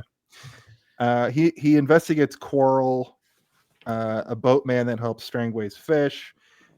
I like people who's friends of people was a quote that I wrote down. I don't know why I found that funny, but I did write it down. It's a funny like thing Coral. yeah, I like Coral too a lot actually. And Yeah. I was thinking like They did him dirty. they did him dirty. He kind of died in such a horrible way, but he also talks about how he doesn't want to die so much that I'm like, this guy's gonna die. Like he needs to stop talking about dying so much because he's gonna die if he doesn't stop talking about it. So he just gets drunk. Yeah. He's He like, gets all right, dude, no I have ways. to go with you. I'm getting drunk as Yeah, hell. that's why he burned up so quickly. His blood was just full of alcohol. Blood all Yeah, they over told him to him. breathe on the dragon. It's like if you run on the dragon, just breathe on it and it'll explode. I was expecting him to have a very sort of like intense stereotypical Jamaican accent, but I feel like maybe that would have been too hard for audiences at the time. Maybe. I don't know. I could be wrong, but like he seemed to have a very like normal, like not normal, just a mainstream sounding accent. Yeah. And like he doesn't sound like what you would imagine a Jamaican person would sound like. I also saw the character and went, "Uh-oh," but then they treated. No, there's nothing wrong. They There's treat him with nothing respect. problematic. Again, Sierra? we're all going like this at the beginning, being like, "Is this going to be one of those movies where we're like, James Bond should have been canceled a long time ago?" Like, no, it was fine. It's fine. He's just a guy who doesn't like going to one specific island because he's scared of it, and the reason he's scared of it is because his friends have gone there and disappeared Because of a dragon, allegedly. I mean, he kind of is sort of. He's you can tell he doesn't quite believe in the dragon, but at the same time he's like, I do, because I know that people have gone missing. He's like, I believe in dead people. Yeah, I believe I don't really care about the rest. Yeah. Bond and Quarrel go somewhere to talk. Quarrel immediately pulls a knife, and then Bond gets double teamed by Quarrel and Pussfeld is how they pronounce it. Octopus Pussfeld, right? Yes, Pussfeld. The who doesn't say much. Surprised it's not a Bond girl name, to be honest. Pussyfield. What's the deal? He knocks them both out with no problems. He just gets out of the situation handily as usual. I do like how like Felix shows up and then it's just like they're all friends immediately. Where he's like, sorry about kicking the shit out of you for a second there, and everyone's like, no harm, no foul, Mr. Bond. Let's all go enjoy a red stripe. Remember, the whole room is full of red stripe bottles. That's another one. You're like, that one made me think of a product placement. Like, but it's also that is a Jamaican beer, so it logically makes sense that it would be in like that there would be a bunch of red stripe there. And I'm like, this is good. Like if it was full of any other beer boxes that wasn't a Jamaican beer, I'd be like, this is product placement. But it's like it logically makes sense. So my question is like, did they contact Red Stripe? Did they get some sort of like huge influx of money, because they did film in Jamaica, and they felt like all the location stuff is shot in Jamaica, and the rest is shot in Pinewood Studios in London. So like none of this is Hollywood. This is all just like UK and Jamaica working together. So I'm like, maybe they went there and they're like, what's one of the biggest brands we can get? Because we need to have this little scene, and it'll pay for like all of the stunt sequences if we can get like a huge amount of money. And Red Stripe is like, yeah, fuck yeah. As long as you have a scene where the entire background is just our label, like he has to be standing in front of a giant Red Stripe billboard. We're talking a fucking pyramid of Red Stripe, you know? And they're writing it, and they're like, okay, how about what if it's just like 100 Red Stripe boxes? Even better. Yeah, that's even better than one billboard that just says Red Stripe. Just make it the whole wall of Red Stripe boxes. To put it in a little bit in perspective, it must have cost nothing to film in Jamaica. 1 million adjusted for inflation is only 10 million, which means that this movie made 600 million. What's the? I don't know. I don't have a conversion in my brain, but something $590 million. That's pretty great. Yeah, that's like a Marvel movie. Or like Halloween 1, maybe not even. I think Halloween 1 is technically even better, but I mean that's the outlying anomaly that will never be surpassed, where they spent like $200,000 and they're like, oh, we made 10 years worth of money from this one shitty movie that we didn't. Well, either way, James Bond made 60 times what they cost. So the Red Stripe. I'd be interested to know if like any James Bond movie has actually lost money. You know, like is there an example that any of you guys have? Like I can't. What? Lazenby. No, Lazenby. Yeah, they're like, we need to put them. You would assume that anytime it happens, they put it down for a while, right? Because if it's constantly making money, then they're going to do it. But they did put it down a while, even for Craig, like after Quantum or whatever. The biggest break is before the first Brosnan. Before the first oh yeah, because that was like mid 80s to mid 90s. That might be the one that like people were like, we can't, nobody wants this fucking spy shit no more. People want Top Gun and fucking Hellraiser. That's it. Nothing else. And then that kind of fizzled, and they're like, oh, maybe we should try again. Let some new blood at it. But like, I do like that about the Bond franchise in general, is like it does go through this sort of metamorphosis where like everything changes in film, and then they change with it. They're not going to be like, we need to adhere to this old thing. It's like, no, let's change it so that it matches with what people like now. That doesn't necessarily mean that it's going to work and it's going to be good. It just means that it can stay alive forever, you know? There's something about the Cold War era that is just better for this sort of thing. Yeah, because we were all scared of fucking Russians when we were kids. Getting nuked. They should do something like this, maybe with like as children are today. Yeah, well, I mean, we're kind of in a Cold War, but it's all like AI this and Cold internet. War just got hot. Yeah, they need to do something like this with the superhero stuff. I feel like it's just been consistent for 20 years and with no breaks. I guess the quality of the movies have ebbed and flowed. We're kind of in a downbeat, and it seems like we're going to go back up because they're going to make less of them, but I don't know. They're gonna make X-Men, and they're gonna be the best ones ever made. They're gonna make this Fantastic Four thing, or it's made, and it's gonna be great. It's gonna open up the door. Check out the Mary Mader Marvel Society for more information on that. Listen, this is all I have to say. Listen, this is the thing, and it is. Yeah. I don't know if I give a shit, but like maybe it'll be good. It will be. I've just had like give a shit. You give a shit. Yeah, I've had that sort of downswing for Marvel for a long time, but like I do like certain things. It's not like I hate all of it that comes out. I just find myself not caring at all about any of it until something kind of piques my interest a little bit, and then I give it a chance, and then it for a brief kind of beautiful moment, a flower blooms, and then I'm like, maybe I'll watch these other things that I missed. And then I'm like, oh yeah, I skipped these for a reason. And, you know, like it doesn't, you know, it's not hitting for me in the way that it did in like 2016 or whatever, when it was really kind of, the experiment was succeeding and everyone was like, everything is gold. This is amazing. All I want to say, the last thing I want to say to that is if they made a movie out of this new Spider-Man show, I think it would be a hit. I think I like this new Spider-Man show quite a bit. There's a lot of stuff happening that I'm like, that Leon, or whatever, the guy that's not Flash Gordon is fucking amazing. Anyway, if we are introduced to Felix Leiter, who's the American 008.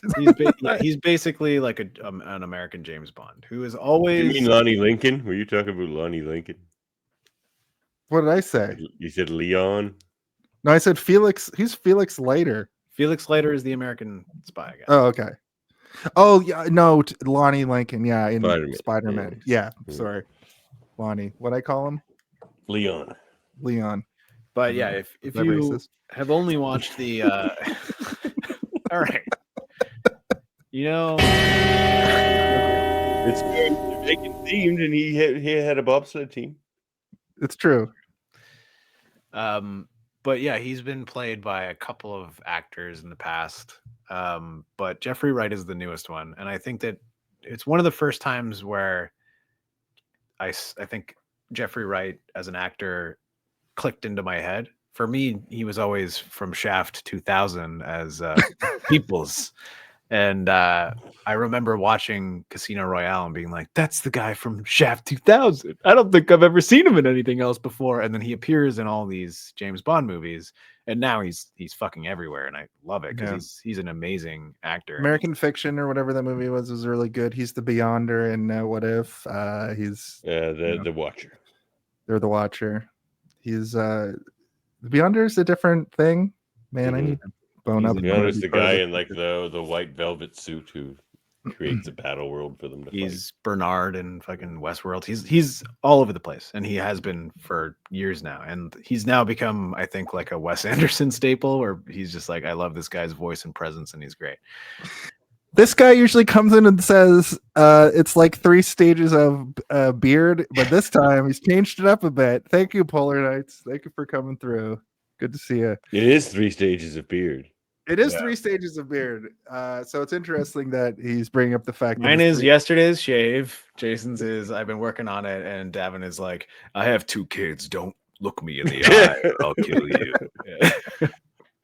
I'm the one you look down at in both those scenarios. The guy wearing like a bathrobe and like the disheveled beard. I don't really have a beard at all. It's just kind of a scratchy growth.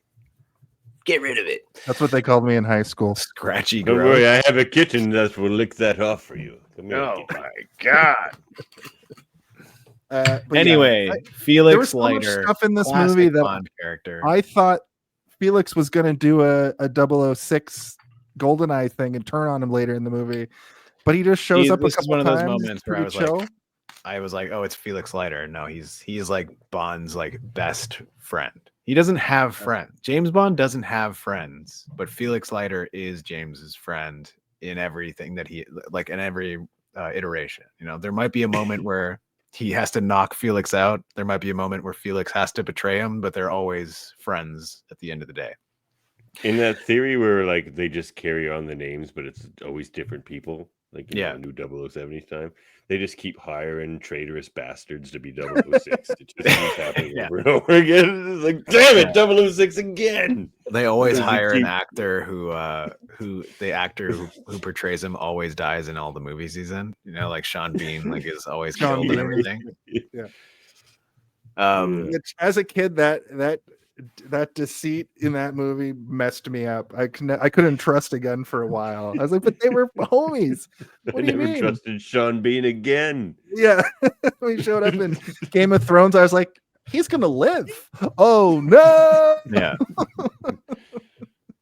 Even in Lord of the Rings, where it's like, you're like, oh no, I knew it. This guy's gonna fucking betray them. He's the shitty human. He has to betray. But then he also has the heart of gold at the end that gets pierced by giant arrows the size of like your inner bones, like going into his fucking chest. Boromir. You guys remember Boromir's death? Greatest death scene ever committed to film, in my opinion. Nope. Pretty good. No, you haven't seen it? Oh my God. I have seen all the Lord of the Rings movies, but I don't recall much of it. It's the first movie at the end when Boromir is getting shot by the arrows and he's like, ah! And he just like gets one after another. Right. It's fucking great. It's the best death in the series. Anyway, we're not talking about that. We're talking about Dumb and Dumber. Yeah, we're talking about Dumb and Dumber. I pressed the James Bond sound effect, but it didn't work. You boys been doing a little boozing, have you? A little bit. We're about that point in the show where I'm into my first beer. Anyway, they mentioned the moon landing. They discuss places they've been trying to check on. They're triangulating something. This was kind of all went over my head. A triangle. And they're generally what you triangulate. It's true. I think there are more points than just a triangle, though. They mentioned the fact that this moon they were hexagoning. They were hexagoning. Holy hexagonulating. Shit. Felix Leiter has been played cinematically by 9 different people. That's like about half.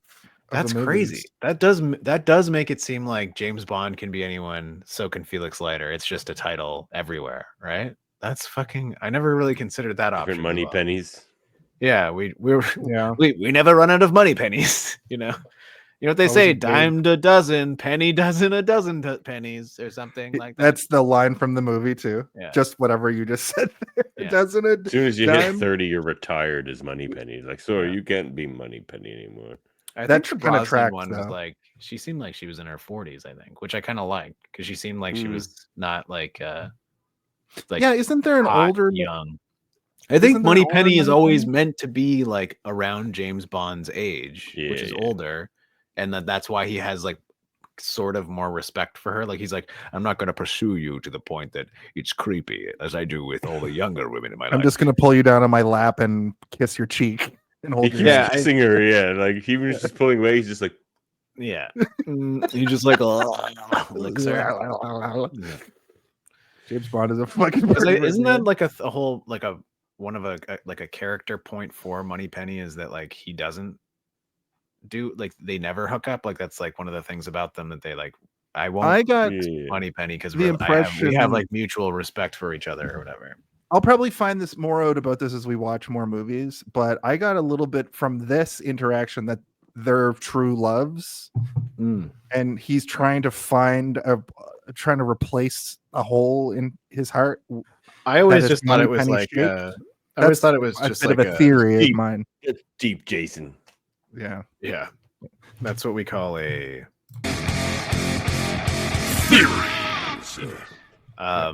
for me, it was always kind of like they're of similar age, so they might have come up through like the academy together, and like she's not just a receptionist, like she's also a spy and like knows how to use a gun. And they get into that in the Craig movies a little bit. Like she's like a field agent at one point, and she's ended up like relegated to desk duty because she's also good at that. She's maybe even better at that, like planning and strategizing or whatever.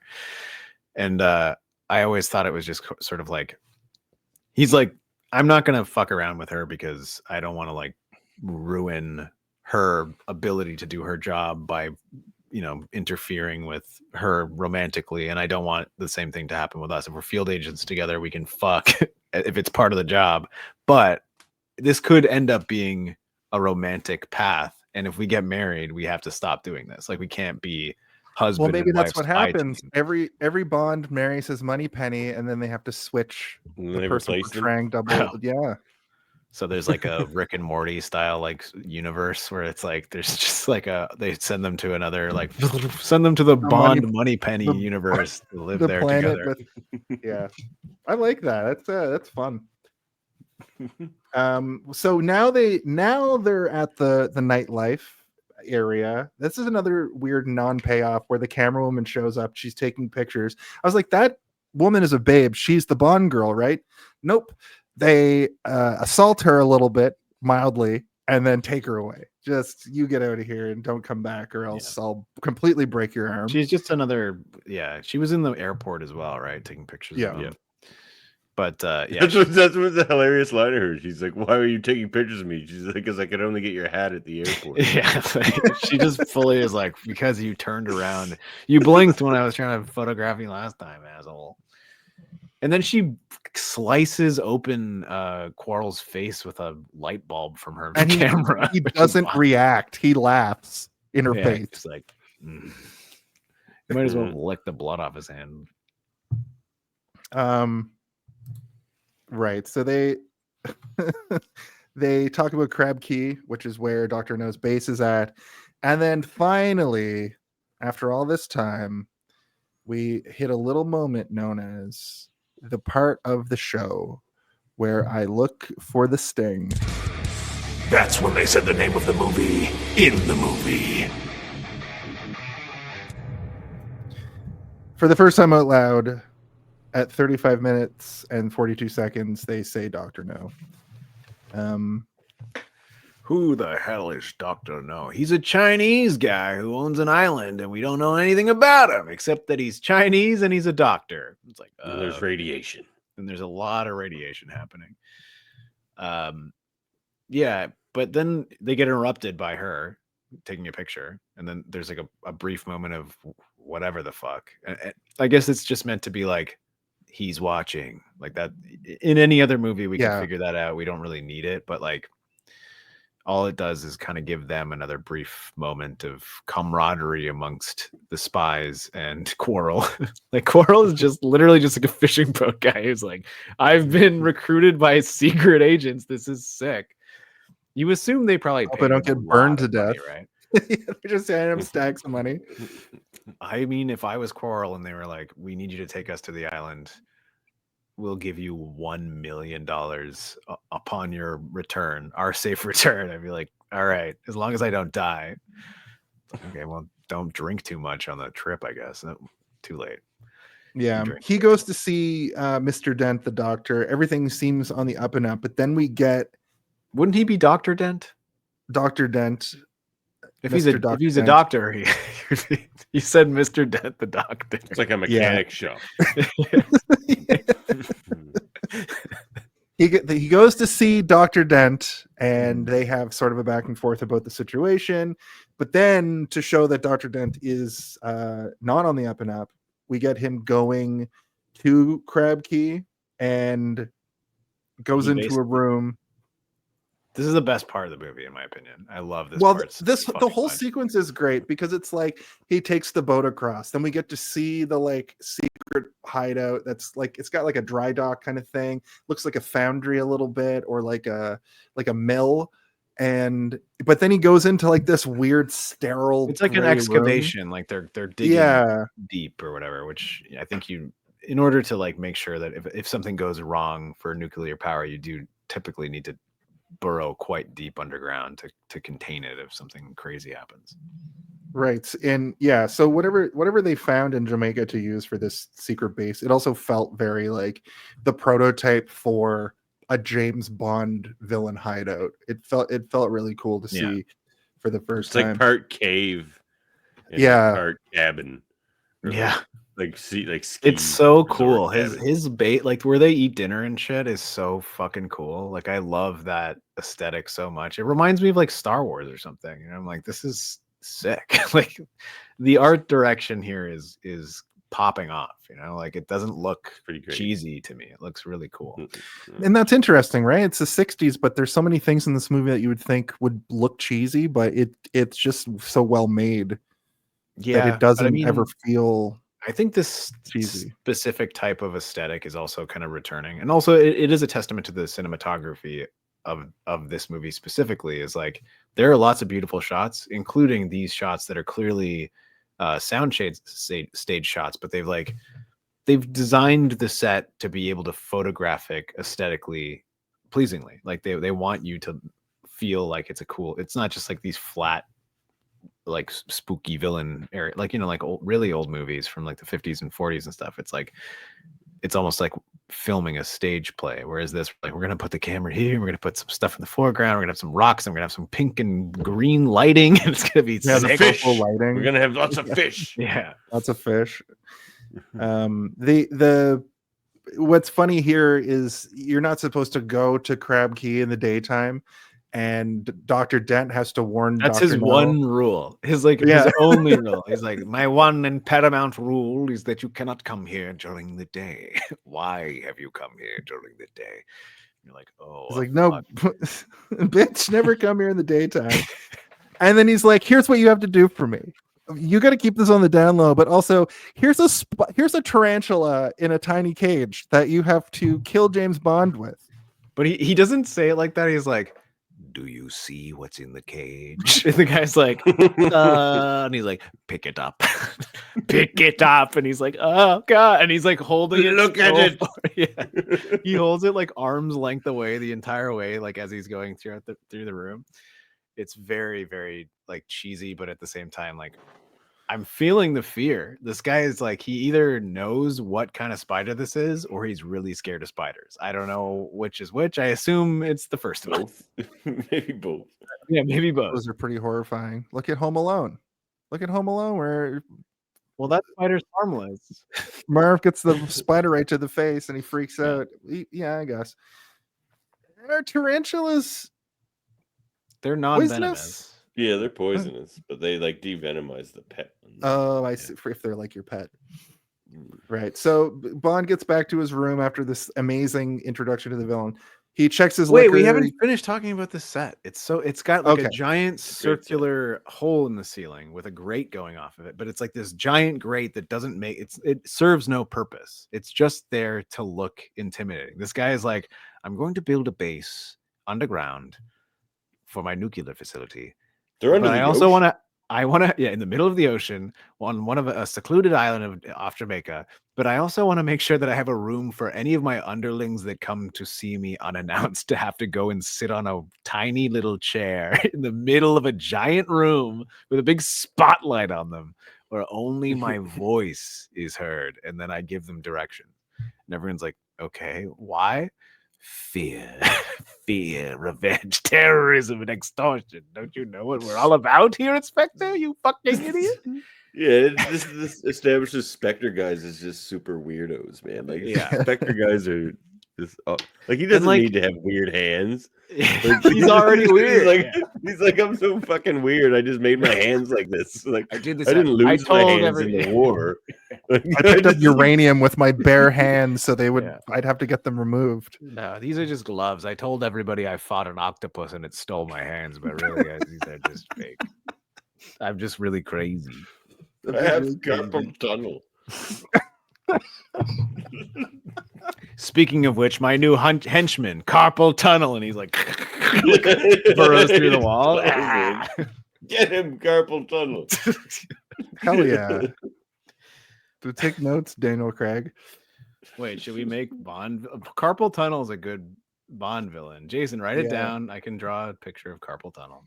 He's like a mole man. He comes out. He's got Dr. No weird claw hands, and he claws through the walls. Give him the lockjaw jaw too, and the fucking odd job hat. Just everything. Yeah. You say Uh, lockjaw? What's his name? Jaws, but Lockjaw Jaws. is also a good. It's like a guy who can't talk. He's got like a Yeah. big saw thing on his face. It's a Austin Powers. Lockjaw lost his mind 10 years ago, but he Hey doesn't guys, do- how's it going? but he'll do anything I say. Except eat food. Yeah. He has to drink through a straw. James Bond gets back to his hotel room. He checks the liquor. He checks the door. He checks the briefcase, and then we get him sweating overnight, just laying in bed sweating. And then something's crawling through the blankets, and it's a spider. And then he has a battle, like a fight scene with a spider, kind of. He lays very still until it climbs off his Did you guys shoulder. notice that it's like when it's crawling on him, it's clearly like his arm is Like pressed up a glass, like a plate glass, and it's. Oh, I crawling thought on it was glass. superimposed, like No, it's whatever it there's just glass, but it's like a very clean glass, and he's because you can see his arm like wink, like squeezed Yeah. up against it, and the thing is moving, and I'm like, is this a real venomous spider? Like, what the fuck? Why? What the heck is going on here? Because But I there's don't know a also lot about scenes of spiders. it very clearly on a person's arm. So maybe Yeah. Sean Connery was like, "No, I'm Yeah, not Sean doing Connery, it." man. I can't be. You listen. I know these spiders are expensive, but I will keep swatting them. And they're like, he's killed 14 of them today. He keeps squishing them. I can't help it. I slap everything. Listen, we could put some glass between me and the spider. It's probably the best way. Still, it's like the next scene. He's got a bandage on his hand because he still tried to slap the spider through the Smashes glass, the glass. and smashed it. Yeah. He also ends up killing the spider, like kind of off direct scene with his sandal or his Yeah. slipper, which I thought was really funny. And he hits it so many times. It's like 5 times. That's- That's not that funny. The thing that makes that funny is that the entire orchestra is in it with him. They're like, Yeah. like, as he's hitting it. Na-na. It's so crazy. Damn these cushy slippers. Yeah, it's still moving. Yeah. Right. So we then meet Miss Taro the next day, who is played by a woman called Zena Marshall, with probably the most offensive thing in the movie, but she's not doing a racist accent. She's just a white person playing an Asian person, which was pretty common at the It time. took me a little minute, like a little while to realize that she was supposed to be Asian. Like it took me a while, like enough that I'm like, oh, because like there are people that do their makeup like that now. Like white women walk around with their eye makeup like that. And I'm like, oh, maybe she really just likes Chinese culture, you know? Oh, but I don't think that's the culture. I don't think No. Asian women paint their eyes to make their eyes look Asian. I think their eyes just look like that already. Well, she comes in and she's, poking around. Then he leaves out a different door again. He's like, "Can I go out that way?" Because he knows that she's talk to her. Yeah, he wants to talk to her. He wants to bang her because she looks good, but he knows she's a spy of some sort. I know He this is the also thing wants to where get you said that he's a doofus, but he keeps like he knows what he's doing. Like he's not that much of a doofus. He's like everything that I mean. I It's don't mean obviously he's stupid. I mean that he like the way he applies charm is in this really doofy way. Oh yeah, he just kind of like Yeah, I think he's intelligent. Like I think he's a smart spy. I just Have think you he's seen my shoulder width? It's huge. I think he's just kind of like a one-track mind, kind of like a bro. He's a Giga Chad. Right. Would you like to come up to my room and see me in a red bikini? play the thing. An itsy bitsy teeny weeny.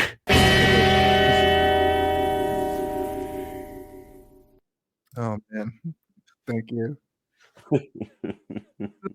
All the guests get their face sat on by Stardust. We get the scene with the Geiger counter. They go back and check the boats. The boats are radioactive. This goes back to the samples that they were talking about earlier. It's bauxite, I believe, is the rock that they're mining as well, which is radioactive and to some degree. They talk about a possible dragon, which is brought up. A possible drag queen? Yeah.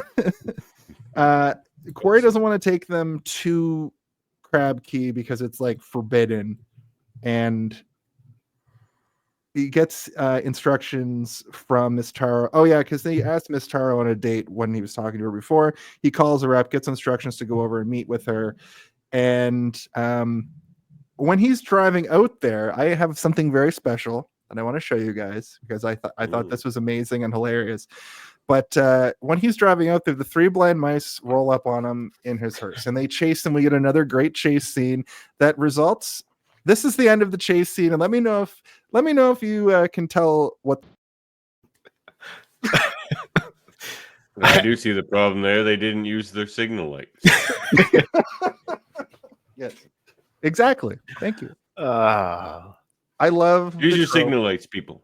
Yeah, exactly. I think the main problem is that guy's like, "How did it happen?" It's like, what didn't you see? It fucking drove off the cliff. They were on their way to a funeral. I love the trope. Burning to death in a car right there. Yeah, I love the trope of just a car. It wasn't even like usually a car goes off a cliff and it blows up when it hits the ground. It starts exploding halfway down that hill, which down the hill. Back then, petrol fuel was extremely flammable, and all it took was a crusty, dry Jamaican rock sparked against an engine block to start a huge flame. That's a good point. Backseat full of red stripe. Yeah. Yeah. Also, there's a bit of a mistake there where when the car goes off the hill, you should be able to still see James Bond's car the way that they shot it, and it's just clearly just that's a nitpick. I'm sorry, but I just that time I noticed it. But on the same end of the spectrum, like when he ducks, even though he's like on a rear projection set, he ducks and it looks like the car goes underneath that piece of machinery. So at least there's a lot going on there. I thought I rewatched that moment like 5 times this afternoon because I was like, this is great. This is cinema, baby. How did it happen? The magic. Yeah, movie magic. So 3 blind mice are fucking dead. I think one of them dies like earlier. I think gets shot or something earlier, or all 3 of them just taken out right there. I think they probably all die there, right? I don't think they ever return. No, they're all dead for sure by this point. He pulls up to Miss Taro's house, just starts putting the moves on her. And he does a weird thing. Well, they do that thing where like she walks away from him. She's got a towel around her neck and he still got the towel in his hand. Fine, that's great. But then he doesn't. I thought he was going to smell the towel, but he kisses the towel. So okay. You said kiss. I thought he went.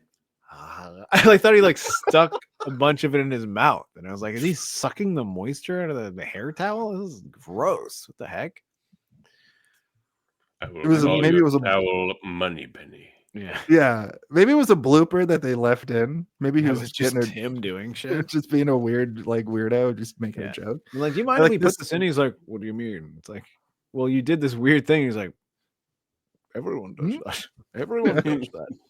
To a woman's towel? What the hell? You don't shove half of it in your fucking mouth like that? It's crazy.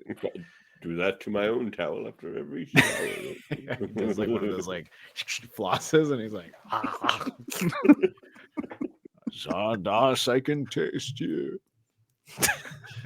Wow. That's a lot too. Just Zardos doesn't even happen for a few years, right?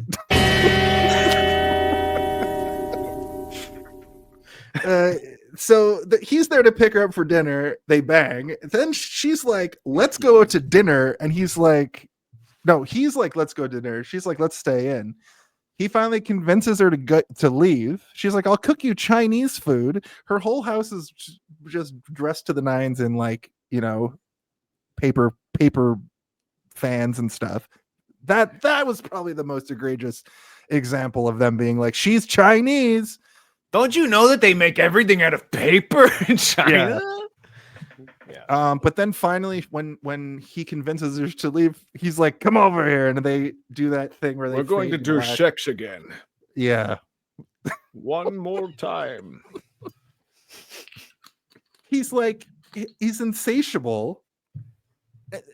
Do they ever play up the fact that sex gets them into trouble? Is that a James Bond thing? She is. Sure. I mean, that's the whole femme fatale aspect of it, right? Yeah. Okay. Yeah, but she's holding him there until the assassin can arrive, but he's also holding her there until his like friends can come take her downtown, you know? Take her downtown. And then he waits for the assassin, like, I'm gonna play some solitaire, smoke some cigarettes, and wait for this idiot to come try and kill me. I love the solitaire. He just like lays down the cards all slick. It's like, ooh, what do those do? And then like it cuts away and it comes back. He's just like playing solitaire.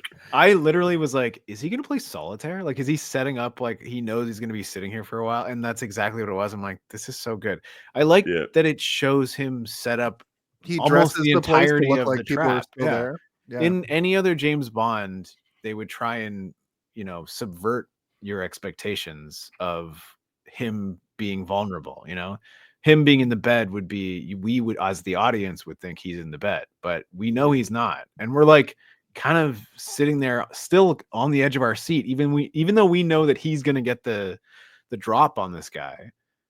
It's still just as satisfying, if not maybe more, like, because you don't see that. You can feel what he's feeling. Yeah, you can. You're just in the perspective of James Bond. You feel. And when the gun comes out, like, we already kind of know who it might be, but like, we're more excited that his trap worked. We're like, good job, James Bond. That's a really shitty, crappy trap you made, but like, it still worked. So I'm glad. I'm glad that it worked out for you. And then we get that interrogation sequence. Dr. Dent. So stupid. I mean, it's not stupid, but it's like the guy doesn't really know anything, and he's not going to give anything up, just like everybody else that he's interacted with. But I do like that he just shoots his ass. He shoots them, and then when he falls over, and then he literally shoots him in the ass. He double taps him to make sure he's dead by shooting a man who's face down, which is pretty hardcore for a guy that like seems like a pacifist or not a pacifist, but a guy that doesn't shoot to kill. No, this guy does. He shoots to kill everything. This James Bond is not a good guy. No. I've got a license to kill, which means I can shoot you directly in the ass if I want to. But it does reveal that Dr. Dent does actually give a little bit of information. He says that Strangeways was killed, so he does give up a little bit, but he thinks he has the upper hand, which is so dumb. Classic that character in a movie. Dr. Dent is, and they get into the boat. They head across. They do that old Western thing where they just put the lens over to make it nighttime, but it's so obviously daytime. The sky is blue in the background. Yeah, I mean, Day for Night has been around since they figured out they could do it. I know. It's I don't want to dwell on it, but I just it's way harder to film at night, and you wouldn't be able to see stuff. It would just look like they could have filmed it in a pond if it's nighttime, you know, like. So it's just like, why is everything dark, but the main two characters so illuminated? That's what filming at night looks like. I can't. Spotlights on them everywhere they go.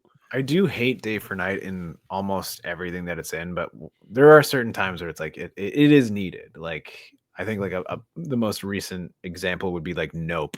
If they were to film at night for a lot of Nope, you wouldn't get those moments where he's looking off into the distance with the real horizon with the clouds in the air. You know, they wouldn't be able to do that properly if they didn't use Day for Night, but they also figured it when it's actually fully dark. But 80s action movies do it good because a lot of them have there's a lot of final battles that happen at like the docks in a city, so it's all lit up by like floodlight anyway, so you don't have to do Yeah, daylight but you're in not that seeing- instance. You're But not seeing in the middle of the ocean in the Caribbean where it would be pitch black. where there's going to be like a neon sign of a bar being like, yeah, kick his ass, Rocky 4 or whatever movie we're in right now. I was thinking of Lethal Weapon 2 was what my Oh yeah, mind kick was his right now. ass, Lethal Weapon 2. The final battle is just like in a ship at a dock. So they take the boat over, they paddle in, and they sleep overnight, and then here we go. We meet the very first Bond woman. She is Honey Ryder, played by Ursula Andress. She is, gotta say, a knockout. Yep. She is man. Sorry. Oh, sorry. I think I just got a message from Jason's underpants. Oh shit! I expected to spring up like that quickly. Like it's crazy. Honey Ryder. Yeah, Honey Ryder, man, what a great way to introduce her. It really evoked that. I was waiting for this whole movie. We've already been introduced to a lot of women at this point, and I'm going, that's not what I think of when I think of a Bond woman. And then I was like, oh, there she is. Yep, that's okay. And then James Bond, he's a creep about it. He's a fucking weirdo. He's very bizarre about the way he approaches because people in like a whole bunch of clothes on the beach are always suspicious. It's like, why are you still wearing pants and shoes and shirt and belt? And like, what are you doing here, buddy? He's wearing a male bikini or whatever of the era. He's wearing like a matching shorts and shirt that are blue and he's got capri jeans on still because they just got there and he was sleeping in the bushes. And he's like this, sleeping in the bushes, like literally like in a fetal he didn't even get like a bundle of leaves or anything as a pillow. He's just like and then he puts the moves on her. How many dragons have you slain, fair knight? He was telling the future while he was dreaming. But then he hears her singing about coconuts or some shit, right? She's like, coconut. Underneath the mango tree, me honey and me. Yeah. And then he finishes the verse and she's like, sing! I'll fucking stab your goddamn dick off if you don't tell me why you're here. You're gonna steal my shells? Which, to be fair, she has probably had her shells stolen before. Like, she seems pretty aggressive about not letting anyone get near her and her shells.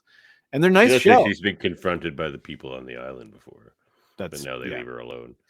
And he's like, well, it looks like neither of us should be here. So how about we join forces and sell shells together or something, right?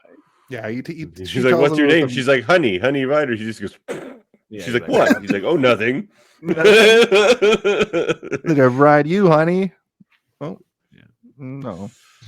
I think they have a little bit of. I mean, that's the thing about like innuendo is like sometimes it's clever and sometimes it's like this just seems like it's right up your fucking butt, with the innuendo already. Whereas Honey Ryder is like, I guess it's the first one. It's not too egregious, but it's not a lot of vagina. That I want to hump a lot. It's not, Xenia on a top. It's not octopus. See more butts. I know that's from The Simpsons, but they have a little bit of a conversation. A boat comes in that's like, we know you're there. Come out. We've expected you. Please come out.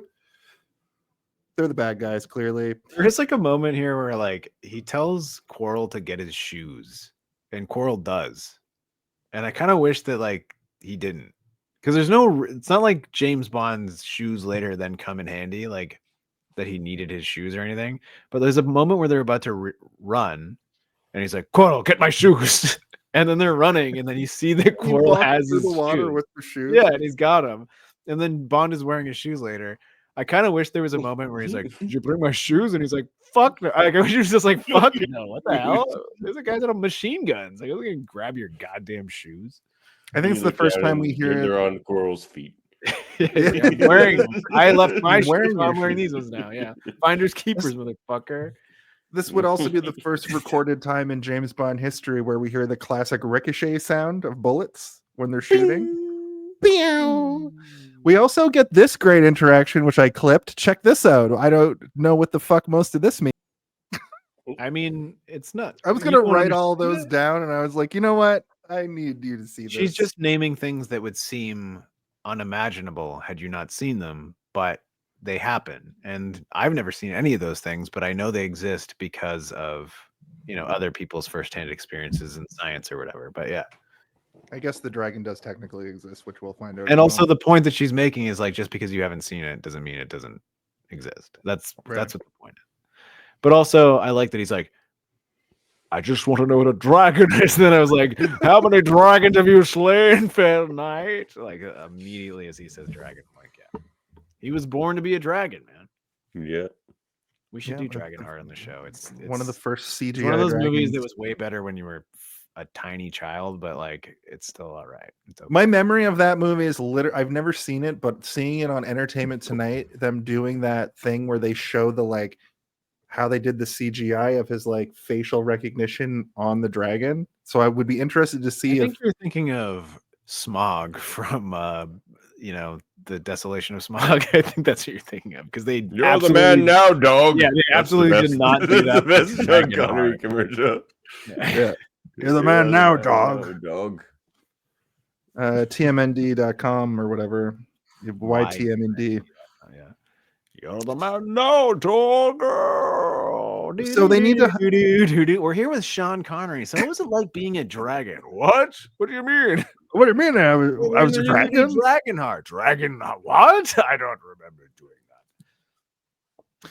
They need to hide from the guards, so Ryder takes them through the jungle. This is that moment that I was talking about earlier where it just fucking, these beach scenes look fantastic. And they're walking through the water. They're like, why do we have to walk through the water? And it's like, oh, it gets rid of the scent because they have dogs. And he's like, okay, that makes sense. And then the guards show up and they do the thing from literally Warner Brothers cartoons where they grab reeds and use them as like snorkels. I wonder where the Warner Brother cartoons got them from. Maybe from this movie. Probably from this movie. Maybe. Or it could have just been like a trope of an Ian Fleming novel being like, cut a reed in half and then breathe through it. Listen, it'll help you stay away from hunters in the woods, you wascally rabbits out there. They keep walking down the river and we see a Skull and Bones sign. So we know that trouble's brewing. It also is like the worst drawn sign I've ever seen. Where it's like, what? Who drew that? Like, that was bad. That was a bad sign, a bad warning sign. Yeah. But also they don't see it. Also, it evoked that thought of the dumb Trumpers, or I guess just dumb people. They don't necessarily, let's not politicize it, but they're swimming in like a little swimming area. And then like, there's a sign that clearly says that you'll get diphtheria or something right in front of it from like last week. I don't know if you guys water may contain brain-eating worms. Yeah. Thanks. I don't want to do my RFK impression, but I have it on standby in case we need it. Listen, I'm not as put off by people doing that impression as people on the internet are. Is it because he's a horrible person? That's why I don't feel bad about it. Exactly. Yeah. But anyway, some people don't know you can get a tag for roadkill bear. I heard there was a whale down at the beach. I got my chainsaw if anybody wants us to go down there and sever the head together. I've got my minivan as well. That's too good. That's actually both of your impressions. I'm not even going to attempt it because both of you did a great job with that. The whale thing and also the killing a bear and leaving in Central Park thing are just psychotic. He is psychotic, man. That guy is so crazy. Oh my god! You can't blame that on brainworms either. Like, no, that's who he is. I think he did that. I think he did the bear thing in the '80s, well before the brainworms. I'm planning on sawing off my own hands and replacing them with robot hands, but I'm not sure it's viable yet. Yeah, RFK is definitely a Bond villain who that's his quirk. That voice. I just want to see good robotic hand science. I just want to see good science. You know? There's definitely research on good robotic hand science. We haven't gotten yet. All right. When I put chapters, I know when I put chapters into this tomorrow, that I'm gonna do a little clippy on this segment. I don't give a fuck. They take a little bath for some reason. Also, Why not? There's a lot of showers and baths in this movie. Yeah. Right. We do get a scene where she's like putting her top back on, and James Bond's looking like getting a look at all of the merchandise, which I was like, what a weird. Is she doing this to like on purpose? Like, is she trying to, you know? Sorry. Jason, you're turning into a Bond villain yourself. I know, I'm the pervert. The pervert, you say? Me too. Let's team up. Anyway, the pervert is that they call him the pervert. Yeah. Well, 007, he has no face and he has no hands, but his face is everywhere, and so are his hands. He loves boobs. Corey is like, you guys should go get some rest. And Honey tells James a little story that is interesting. Her dad was a marine biologist who came to this island, and I think Dr. No possibly disappeared him. So she's there hunting shells, and I guess also sort of trying to figure out this mystery herself. She also kind of tells us the part of the story about like somebody advanced on her in the night. And I think that might have been Dr. No. She killed the guy that. Okay, yeah. She put a black widow in his right. mosquito net, and it killed him. And she's like, very slow. It took him a week to die. And I fucking laughed all the way to the bank, the seashell bank, where I sell my seashells for money. And then he says that James Bond says, like, I hope you don't make a. Devin, you're muted. You're muted, Devin.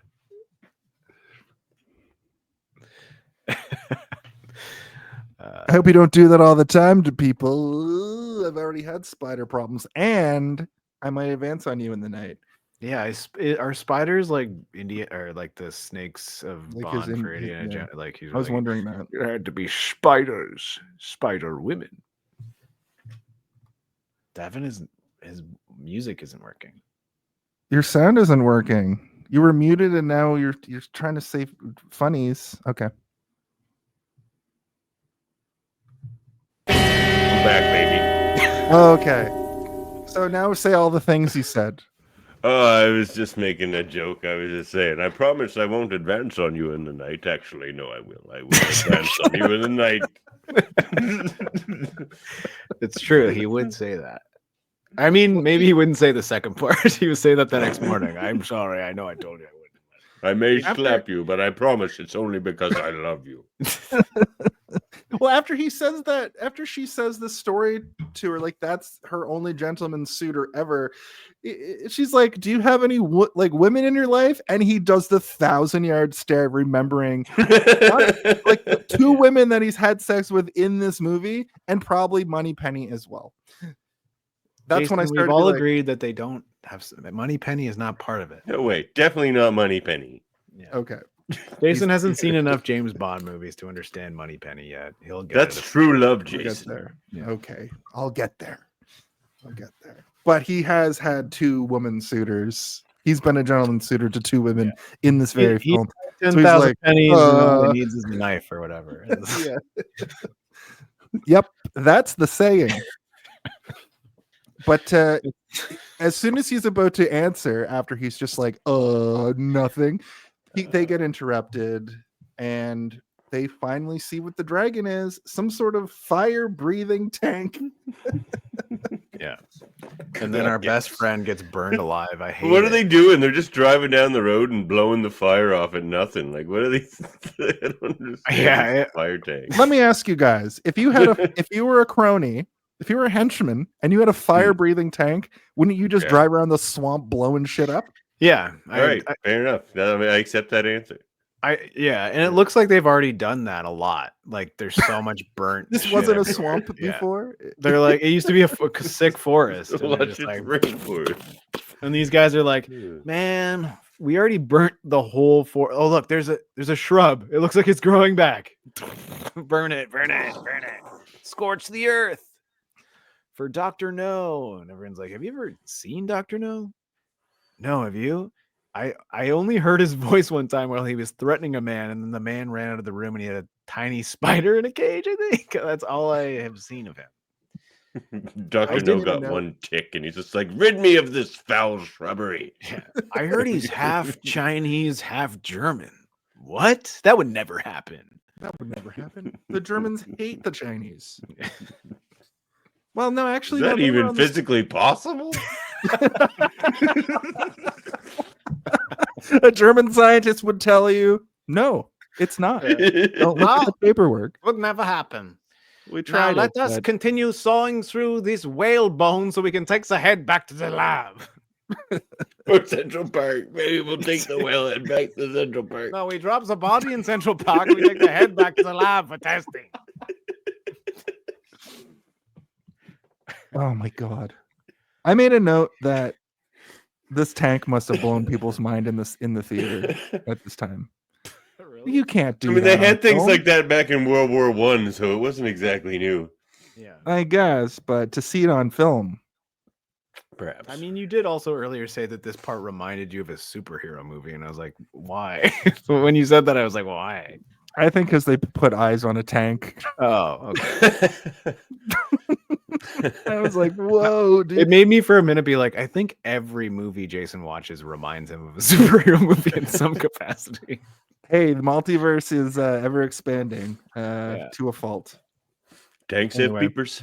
Beepers to watch. Yeah. It is kind of... I mean... It is cool because you're like, oh, like it's a good sort of resolution for us because we're like, what is the dragon? Oh, it's a tank that blows fire out. Okay, but it also makes me be like, I feel like even the people of this era or this island wouldn't be like, it's a dragon. Like you would be able to tell that it's a fucking tank. They're not. It's not like medieval times. Unless you just saw it like from the distance at night, and you're just like you just saw the fire. Yeah. Okay. Maybe I don't know. It's not very shaped like a dragon. No, I never pictured dragons to be so boxy. Yeah, it's well, I mean, I've only heard stories, so maybe they got them wrong in the tales of old. But I mean, this is the moment where I'm like, fuck. I didn't want him to die because imagine how much funnier the movie would still continue being if he was also with them. Yeah. You know, because like they're supposed to be like romantically entwined, and the sexual tension is supposed to be building. But imagine he was also just there the whole time. It would completely dismantle it, and it would be so fucking funny if he was just always there. I agree. Anytime they like get slightly too close, he's like, "Hey, whoa, get a room!" Like we're all in the same room. Jesus. And like they pass out more quickly than him from the tea for some reason. Where he's like, he drinks like the whole thing like that. Then he also passes out. Yeah. You're like, I need someone else to scrub me. My elbows are bad. And they come in, they're scrubbing him. I need someone to scrub me. My elbows are bad. We're talking about if Quarrel didn't die and instead he went through the entire end of the movie with them, like what the movie would be like and how much better it probably would have been. Well, it was a death that was very much blink and you'll miss it because I blunk and I must it. I don't think that blunk is a word, but I do think that blunk is a James Bond henchman, like in one of the later movies. His name's Blunk. Yeah. They get into the the hideout. We'll get there in a sec, and fucking they're like, we have to get vengeance for our friends that died. And they mentioned Quarrel, and I was like, wait, Quarrel didn't just like run away out there? I missed that. I rewound the movie, and I was like, oh my God, not only did they light him on fire, but he like they did it so brutally. They blunked his ass. They blunked him. And I didn't know why Honey was like so freaked out and was like hugging James at that moment, because she comes up and he's like, I told you to get out of here, and smacks her. And she's like, I was scared. He said, you shouldn't be scared of fire unless you're Quarrel. Then you should. Then you should be really. That part wasn't in the script either. He ad-libbed that slap. And then he But went yeah, up and he that's- started slapping the flaming corpse of Quarrel, and he's like, "Wake up, man! Wake up! It's just a flesh wound. The outside of your flesh is burned away, but you still live." It's what on the inside that matters, Quarrel. He's dead, Mr. Bond. It's one of the guys who burned him. Like, we're sorry. Like, Jesus Christ. No! He was my best friend. My best fucking friend in all of Jamaica. Anyway. Well, actually, that's not true because my American pal's here too as well. Yeah, I don't know. It just seemed, it was one of those things where I went, like it, you know, it didn't even feel deserved because like they could have easily just a bit burned just as easily, but like they don't burn them. They're like, get him after they burned him. You know, it's like, why'd they burn him and not them? I don't know. Because they burned one more guy, and you're like, you know what? I've changed my mind. I've had enough of this life of burning. A guy on the cannon's like, holy One fuck! One man too far. Yeah, I've burned. Yeah, I didn't person. actually. I've never burned. I burnt a person. I would Yeah. just like to burn like shrubs and Yeah. small animals. That's I've been fine. burning shrubs for years, and I never have had this feeling, which is horror in my gut. Nobody ever tries to actually fight Dr. No. He told us nobody would ever try to challenge him, and I've just burnt a man.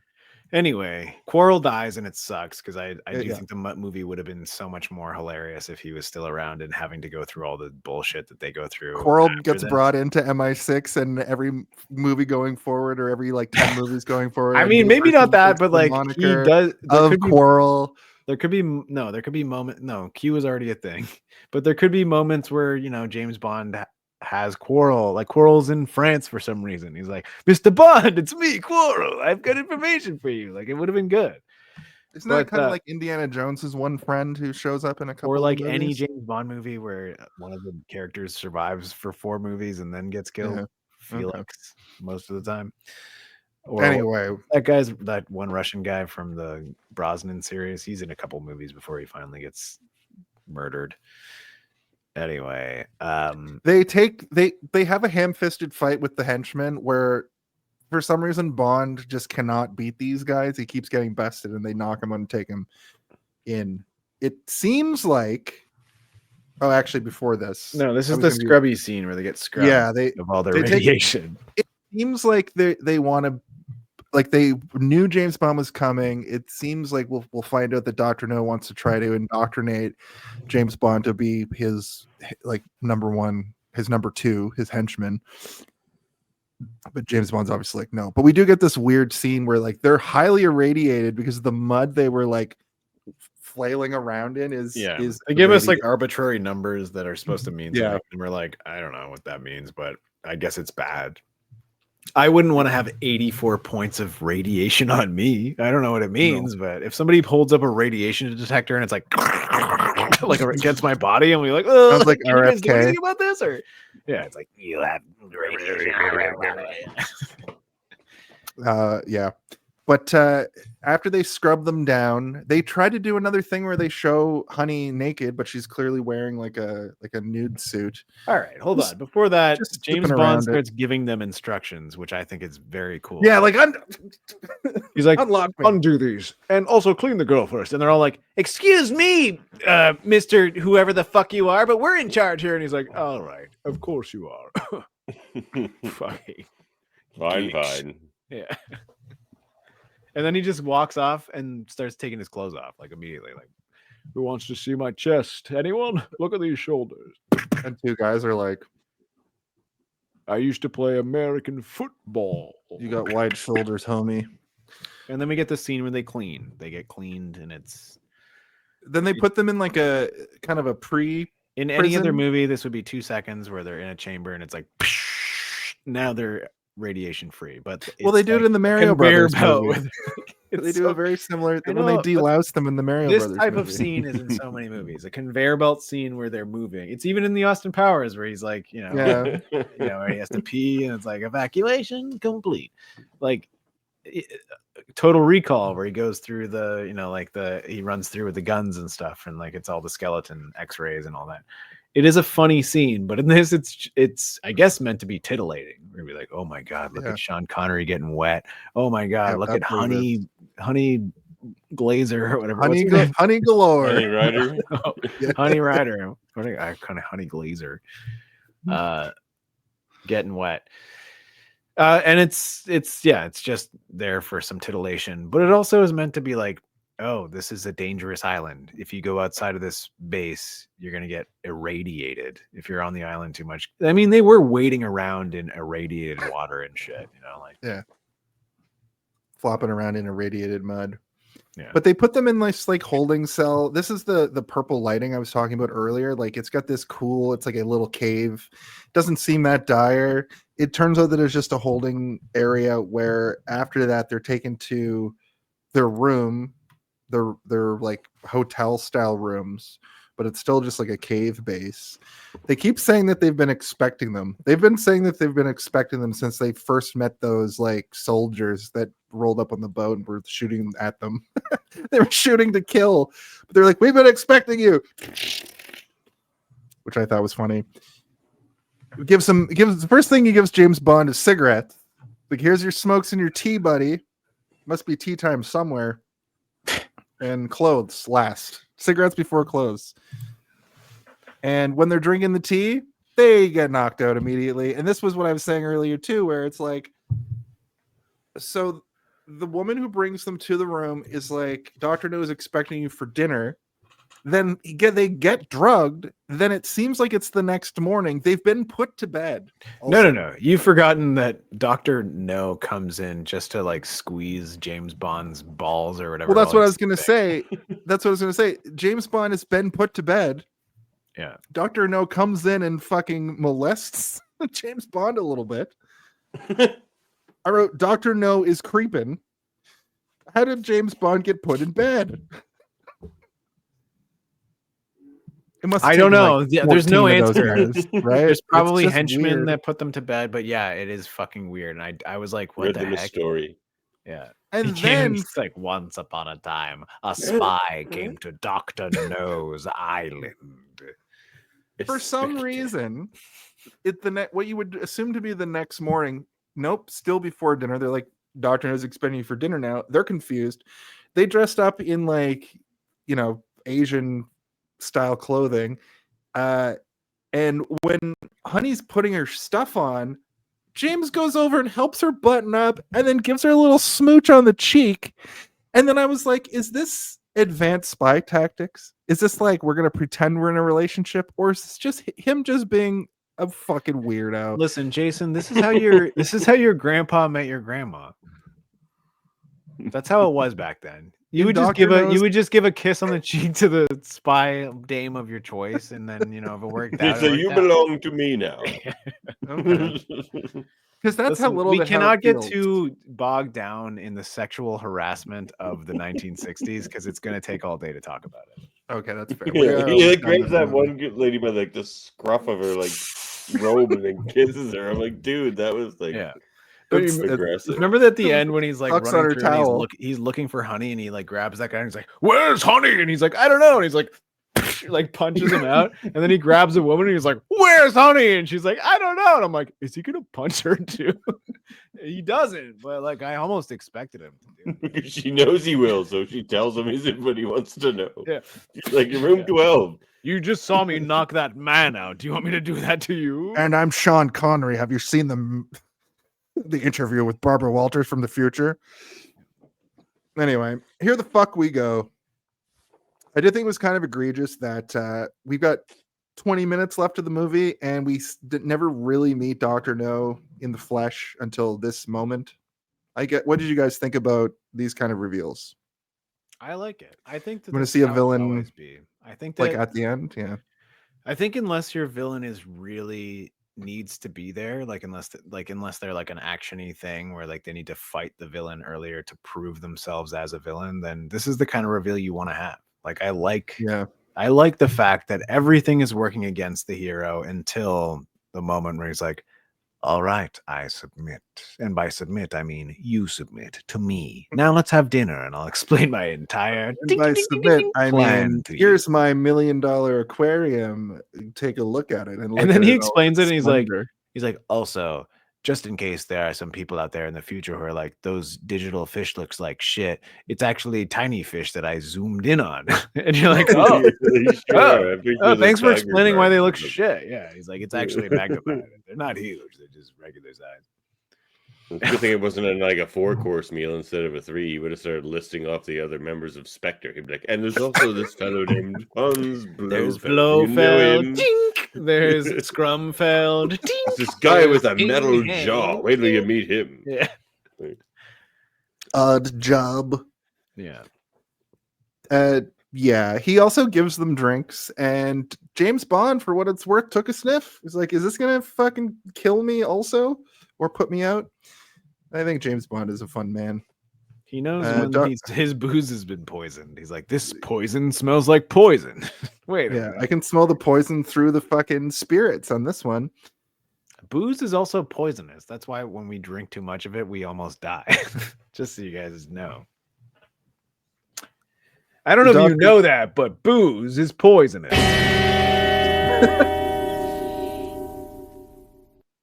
As I pour myself some more booze. Not in Nova Scotia, it's not. No. Do you live in Nova Scotia?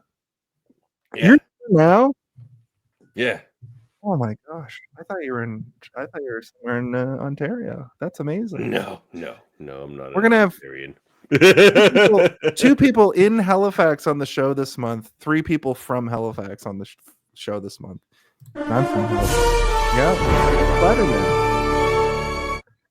I figured you must be from Halifax or something because you know Murphy, and I also saw you have friends with my buddy Francis on Facebook. So yeah. And you guys both also sound like you are pirates, like pirate people. Yeah. if you hear the way that we say the word car, that's a dud giveaway. Yeah. Cool.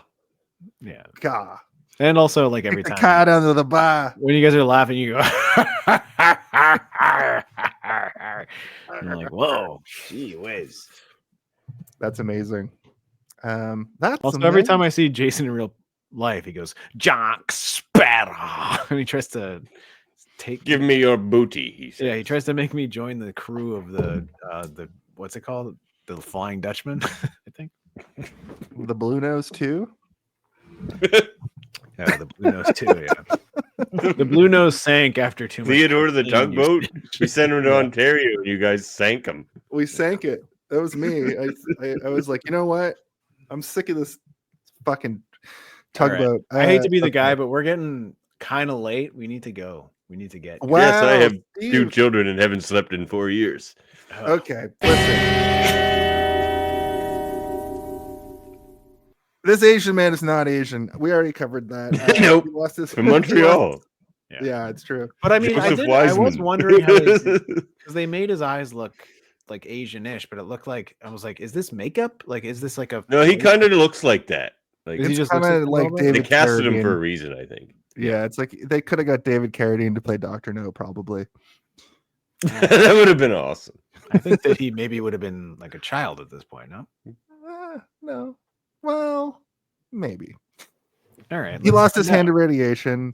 Yeah, he maybe in his 20s. David Carradine was in his like 50s and the 80s when he was on when he played an Asian man on Kung Fu: The Legend Continues. That was in the 90s. You know what? Yeah, he would have been in his late 20s in this movie.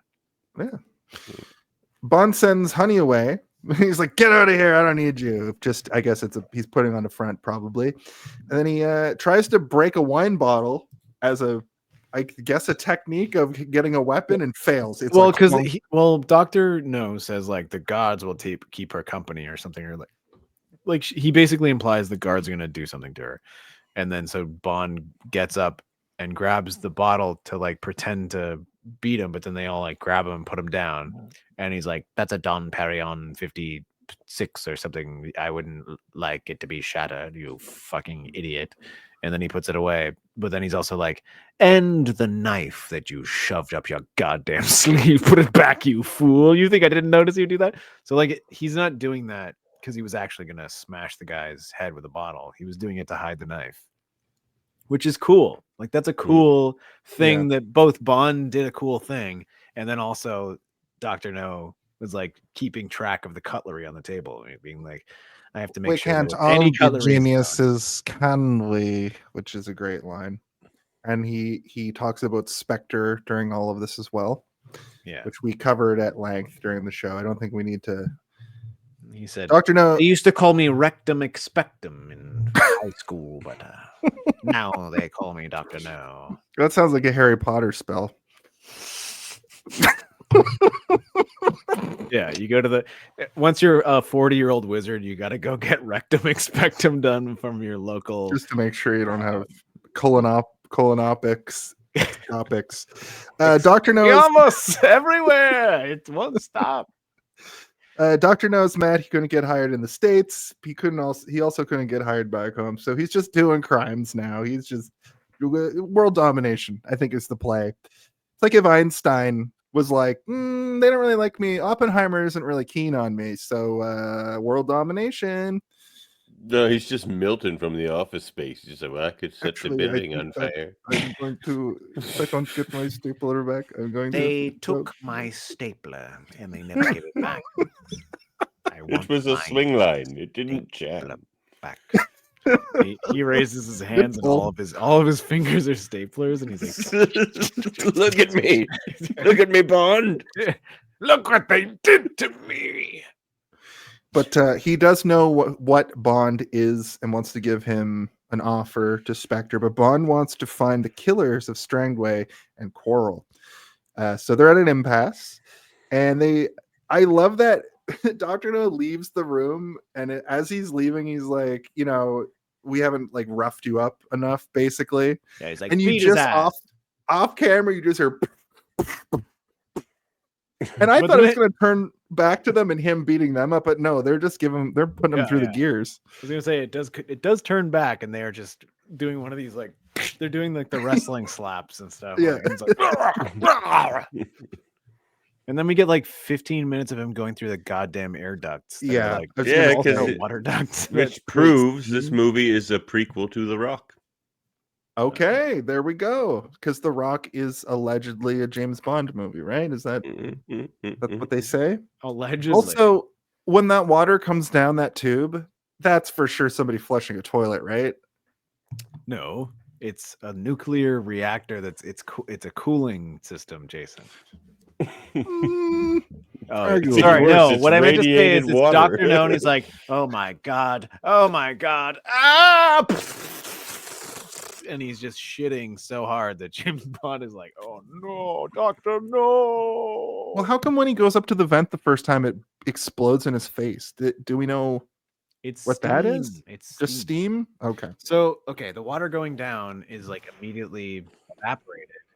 It's like a steam system that's meant to cool the tubes, I guess, or it's meant to create steam so that they can use it for something like the steam. I know how. Oh, you understand that, but you don't understand why the fucking vent opened. Okay. But what it took me was you explaining it to me for me to know what was happening there. I thought he was just going through tubes. I didn't realize that these were the tubes that are used to cool down the plutonium. You thought they were the bathroom tubes. You said that already. It's funny. It's funny. Someone flushing the toilet over here. Am I right? Because when he gets up, that would have been horrible if he hadn't been. Would have been up there like flushing a toilet. Yeah, he slicks his hair back, and I was like, ugh. Yeah, that's piss water, isn't it? Yeah. Right, that makes sense why the tube is hot and he puts the things on his hands. Anyway, he makes it out. He gets a disguise. Hot plumbing tubes. Yeah. Tube is hot. Courtesy flush over there. Tube is hot. Doctor knows. It's my goal. Careful when you go in there. Tube is hot.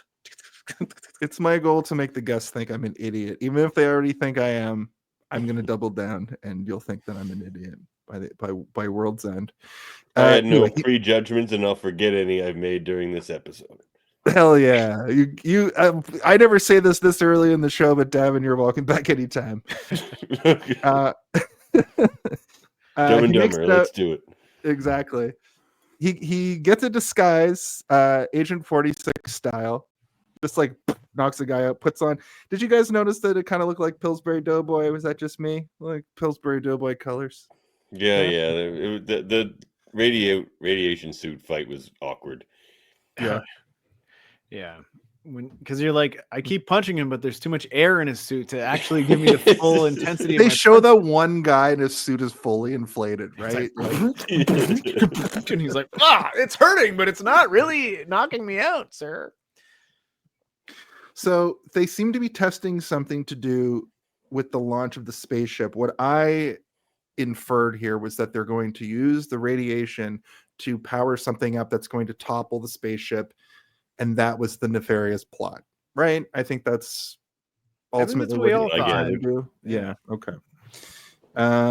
We get a great, Sometimes hilarious James Bond movies are like, they are convoluted enough that you're more focused on like, we hope that he wins versus like what is actually going on. Like, and that's always sort of a downfall of a James Bond movie for me, is like sometimes I stop really focusing on what is actually happening and I'm just focusing on what is happening with the character. But that's if you're just like the story. watching the movie. The conceit of this, like, this program is to specifically figure it all out, and I was kept finding myself lost because, like you said, it's like, Steve, it's, you're not really supposed to be focused in on all the little mechanics of, because what if you they're doing. do, you're gonna end up being like, what Yeah. why didn't he just, like, why did that guy bite a cigarette at the beginning? Like, who did he have his family under house arrest or something? He was like, Yeah. if you don't bite down on the cigarette, I'll kill your Well, it's like the 4-year-old girl. it's Like, like why the did that guy kill Nazi- himself? Who gives a shit? It's just supposed to be spooky. It's like the Nazi thing where they used to have cyanide caps in like a filling, and if they were getting interrogated, they could be like crunch and then Yeah, but that guy is just a driver. Like, his job is just right. like, does he have, like, why can't He was tell probably James some Bond? sort of, But he's gonna officer kill or himself something. anyway. So why don't you just tell James Bond what's up? Just be like, you know Yeah. what? Here's what's going on. And now, lights out. Does he believe in Dr. No's Spectre plan? Is he That's like, I think that is what the thing is like, these are people that is are that under why this Elon spell. Musk is hiring all those 20-year-olds right now? Because Yes. he's like, these people will That love is- me no matter what. Yeah, It's a you're cult. right. MAGA is a cult, Oh, and it just God, hasn't you're been right. discovered that it is yet. Well, like, we know, but they don't. The people in the cult don't know. They're They're never gonna know. not gonna know. Yeah, They're gonna drink Kool-Aid at a ranch, and then we're gonna still know that they were in a They're cult. gonna drink Kool-Aid at Mar-a-Lago. At Mar-a-Lago. you're Yeah, gonna drink ranch Kool-Aid at Mar-a-Lago. There we go. We finally got Anyway, to the joke. Yeah. I wanted to point out this cool. Well, it was a funny miniature, but it was a good miniature. I think when the little, like, it looked like Thunderbolts. What was the show that Thunderbirds. Thunderbirds. The little satellite comes out of the rock. We should do that. We should put the Thunderbirds intro as a thing we can play at any point. 15, 14, 3, bring, 2, bring, 1. Thunderbirds are go. I mean, like, do I have to do the whole thing? Let's go. Yep. James Bond. Oh. At the door. James Bond overloads the machine. He's there pretending to, like, be part of it, and then when they're like, and fire, he overloads them. He turns it all the way up, and we know that he does because there's a little indicator that's just like. Well, we this also is where it's see supposed like to be. the block underneath the water that's like bubbling and stuff. Where it's like, yeah, if you overload, like, I think that people knew enough about nuclear reaction back in this time because it was always sort of like, it was a thing you would actually learn in school. They don't tell people about it anymore because I guess they don't think that people need to know about it anymore, but we've also, like, evolved past a certain type of nuclear power. But, like, it still freaks me out when I see, like, a nuclear block underwater and the water starts boiling just because there's so much energy radiating, and, like, it freaks me out. Radiation scares the fuck out of me. And, like, only recently have I started to understand it enough to be like, oh yeah, if you put your balls in the microwave, it would fuck up your balls, but not in the way that you think. I'm like, oh, okay. Okay. That's good to know. James Bond is basically trying to kill everybody to escape, though. Like, he's like, Yeah, I'm gonna blow also this. the reason that fucking James place Bond up. can fuck anybody is that his balls have been shriveled by radiation and he can't actually fuck and create children anymore. That's why he's the But best luckily, spy. the spaceship launch goes off without a hitch. Was this the original? Was this the first? Was this Apollo 13 or whatever? Like, I'm trying to think what the timelines. Apollo 13 was not. This is late. That's later, right? This is just a ship going up to space. Apollo 13 is the movie Apollo 13, where like. Yeah, but that's based on reality. Yes. What? That's the. Oh, sorry, that's not the moon landing then. No, that's that was in the 1969, which was made after this movie. Oh, this movie was made in 1962. The moon landing was 1969. This is like years before the moon landing. Yeah, that's what I thought. Okay, so they're just probing space. They're just racing against Russia at this point. They're having a race war, is what's happening. Yeah, exactly. So anyway, space race war. We get a final battle between James Bond and old fucking metal hands over the irradiated water. It's pretty epic. They kind of wrestle down onto a little like elevator thing where the rock was, and Bond fucking kind of just pushes him in the water. And because, like you were saying earlier, Davan, his hands are made of metal, he can't grasp the pole, and they show him not able to grasp the pole about 6 times, and he melts into that water. He doesn't have natural friction. No, it's just metal on metal. He's like they should have been strong enough for those hands for him to like. Yeah, like or something, and like. He was already up to his neck in the water, though. Yeah, he's already toast. Yeah, it's too late. He's like, I'm gonna whole robotic body at this point. Maybe that's their plan. Is his head like pops off? He's gonna be like Darth Vader or the swamp monster, the radiation monster. I was gonna say Krang, sewer like monster. Like a, I watched RoboCop last week, and I was thinking of when the main guy becomes the toxic waste monster. It's not like that meme is just like, dude died and they still sent him back to work. Yeah, I love that because that's what would happen now. We're days away from a RoboCop. I'm telling you. Yeah, pretty much. Did you guys hear that they're making a new Toxic Avenger? That's kind of exciting. They made it. They made it. It's not out yet. It's coming out this. It's coming out this summer. But yeah, it's kind of nice that Peter Dinklage is playing Toxic Avenger too. Like I kind of like that. I want to see it. Looks good. Yeah. I'll go see that in theaters.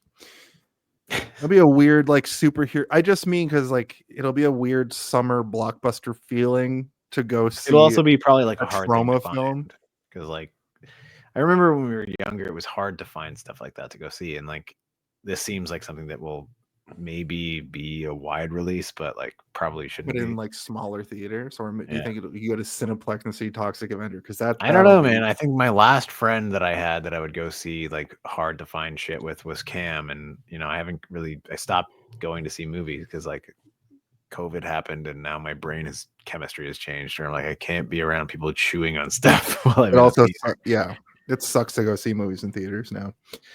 We're so close. Yeah. Sorry. My bad. The way that they leave Honey Ryder is so shitty. Well, it turns out they just put her next to like a water inlet that was slowly filling up, completely off camera over there. We had no idea where she was. Bond finds her. She's just like chained up to the ground. Anyway, he saves her. Isn't that a fucking... Did you guys... Were you put off by that? Seeing that for the first time? Because I was like, what are you talking about? You're just going to drown her slowly? They're not nice guys. They're bad guys, yeah. I feel like that was probably like Dr. No being like, just in case he gets out, we'll have her in a harder to escape situation to make his escape harder. Like it's the only logic I can imagine. Because like it seemed like he didn't want to fuck with them until Bond was like, you are crazy. Really, the only thing that makes sense is that creep that she sells the shells to in Malibu. He's part of Spectre. There, and it was that she won't sleep with him, so he chained her down and left her there to die. Yeah, it turns out like she's like, you, and he's like, that's right, I'm part of Spectre. Spectre stands for sell your shells respectively to me or no one else, or I'm gonna take my revenge and terrorism out on you. Wait, those letters don't. I agree with Kelden here. I saw Beetlejuice with 2 other people in the theater, and I was still annoyed though. Got to say, it was a couple of people who loved Beetlejuice, and they were laughing at jokes that weren't jokes. But if you saw 200 movies in theaters at Regal last year and you had a good experience, then That's a pretty good review.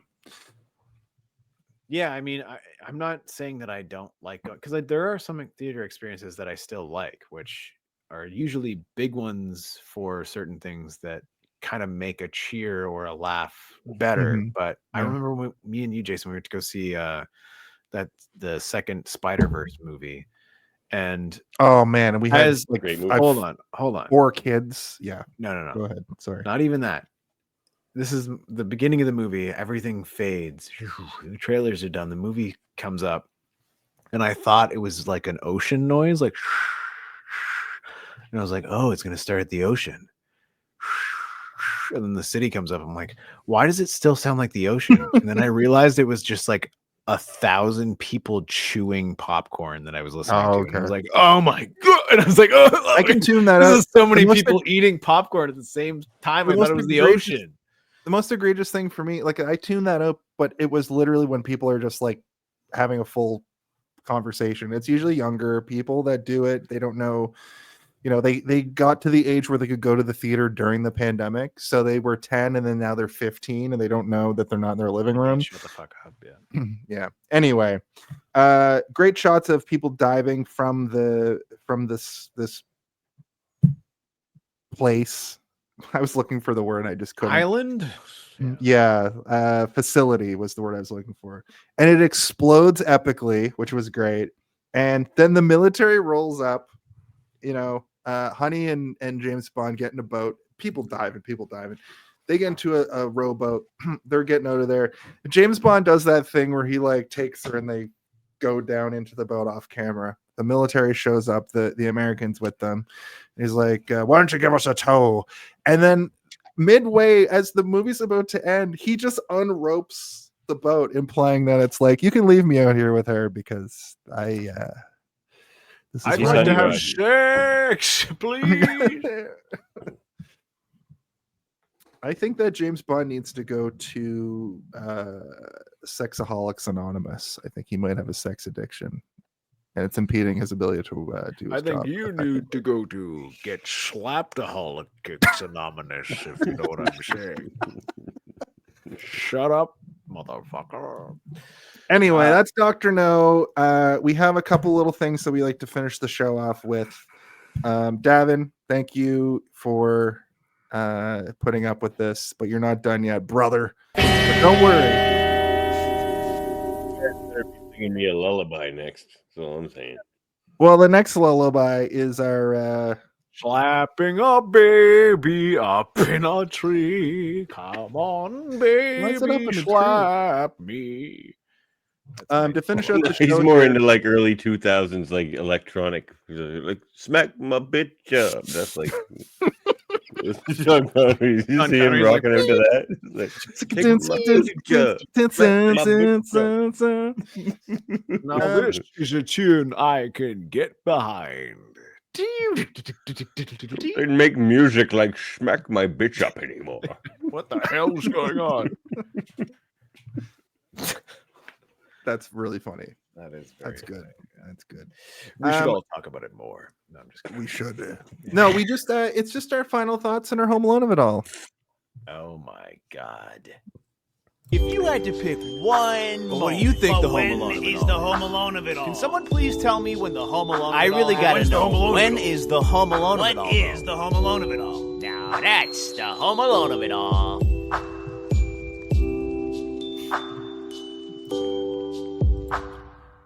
So this is your first time here. I don't know how much of the show you've actually seen, but essentially the Home Alone of it all is the idea that in the movie Home Alone, the part of the movie you're there to see is essentially when Kevin McAllister slaps down the blueprint and you see him drawing all of his horrible little torture devices for Harry and Marv. I coined that. I think every movie has sort of a Home Alone of it all. It can be like your favorite part, or like when the movie gets going for you. So I want that from you. And in addition to that, sort of your final thoughts, and then also your rating. So Out of what? whatever you want. It could be nonsense. It could be out of 10. It could be whatever you want. However you rate movies personally. All right. Well, my favorite scene is probably just the solitaire scene with the guy. And waiting for the guy to show up so we can shoot him. I don't know. I like that scene a lot. That's probably the Home Alone of it all, perhaps. I mean, the Home Alone of it all is probably when they head over to the island, really. But my thoughts are, this is the one. This is my favorite James Bond movie. I think they all just jump more and more sharks after this to the point where it Sometimes just gets literally. insane. Yeah. Yeah. But no, I like it a lot. It was better on rewatch than I thought it would be. I'm like, this is my favorite one as a kid. What's it gonna be like now? And yeah, it's still my favorite. So yeah. What was the third thing you wanted me to do? If you had to give it a rating. Yeah. Oh, rating. 009. Perfect.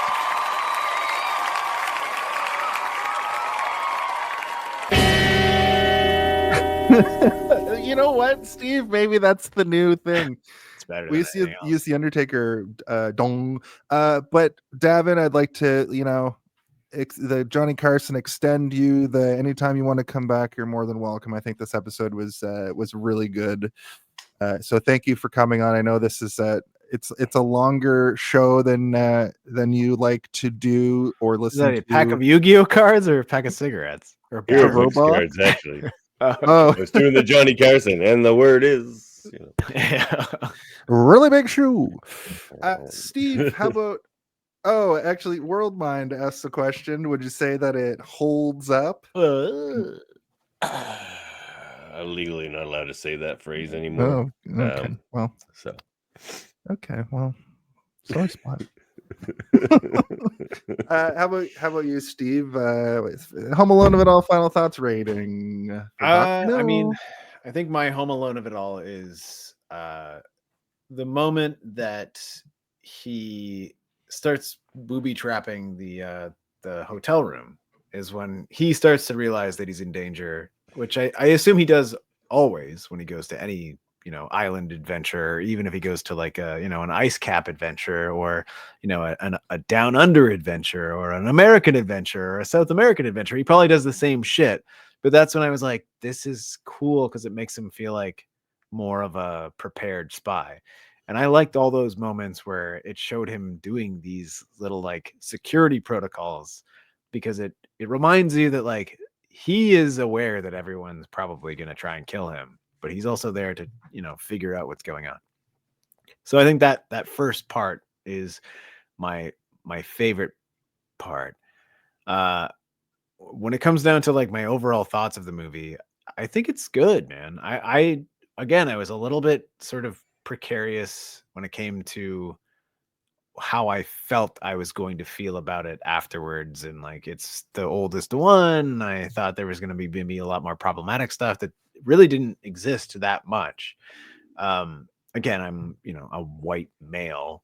I'm not a straight white male, but I'm a white male. So like, I can't be the one who can be the be all end all of if that's like, the rating I want to give it. But like at the same time, I didn't feel like it was doing that much damage to anything culturally or, racially or even sexually. Like he is a bit aggressive, but at the same time, he's not that aggressive.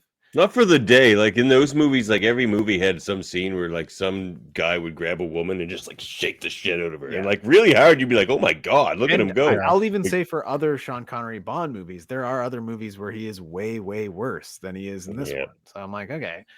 So all the stuff that I had already built up a defense for, it kind of melted away because I'm like, oh, he's not doing those things I thought he was going to do. But in terms of story and progression, like I thought it was like a really good slow burn. I thought the story kind of unveiled itself in a way that was satisfying in every way. The end is a little bit whatever, right, Murphy? Yeah. But I like that movie. No, that's the worst. Yeah. If I have to give this movie a rating, I would give this movie a rating of a bartender brings me a drink and he says, I did it the way you wanted it, sir. Shaken and not stirred. Like I didn't have to ask him, but he just brought it to me that way. And I was like, oh, because he knows surprisingly good. Spoon, You're just gonna contaminate your drink with the residue of the spoon. You always shake, not stir. Don't contaminate your drinks, people, with spoons. But it's more about the fact that he brought it to me in the way that I asked without having to I know. ask. I'm just ranting about spoons. Well, thank you, Steve. I sort of changed my Home Alone of it all. I thought Getting to the Caribbean was it, but I think in the true nature of what the Home Alone of it all means to me, I think when they sit down with Dr. No and he lays his blueprint down and sort of tells it like it is, and then James Bond is like, nah, I'm a good guy and you're a bad guy. I think that was my Home Alone this week. My final thoughts are basically, I actually enjoyed this a lot more than I thought I would. Watching in 4K makes it feel like a modern film a little bit. I think that the Daniel Craig movies try to emulate the look of this movie from what I've seen. So I'm interested to see if that is the case. But I loved the very standard Bond story. It had an excellent score. I don't just mean when it's like dang, dang, dang, dang.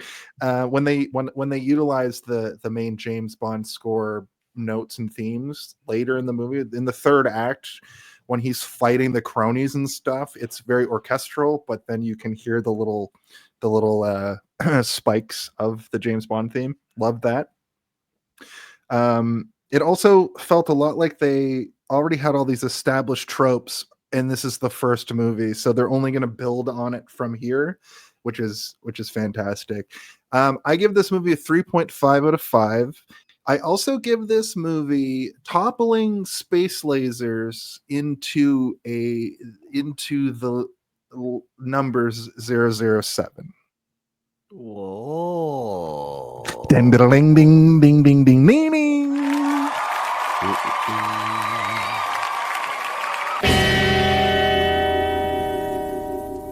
We did it. We only talked about the movie for 3 hours once again. I'm disappointed. I said I was going to have this done in 45 minutes. Yeah, I know. If I had it my way. Ding ding ding ding ding. Well, I called, and you'll have to find out next week, or find us on all social medias. 4 sharks with freaking lasers on their heads at a five. Or just scroll back on this stream where they had a poster up earlier and it showed all 4 of them. You can do that too. Here's the thing. Well, for the very last thing that we're going to do here is we're going to talk about our plugs. So my plug is right here. All right, let me just plug this in right here and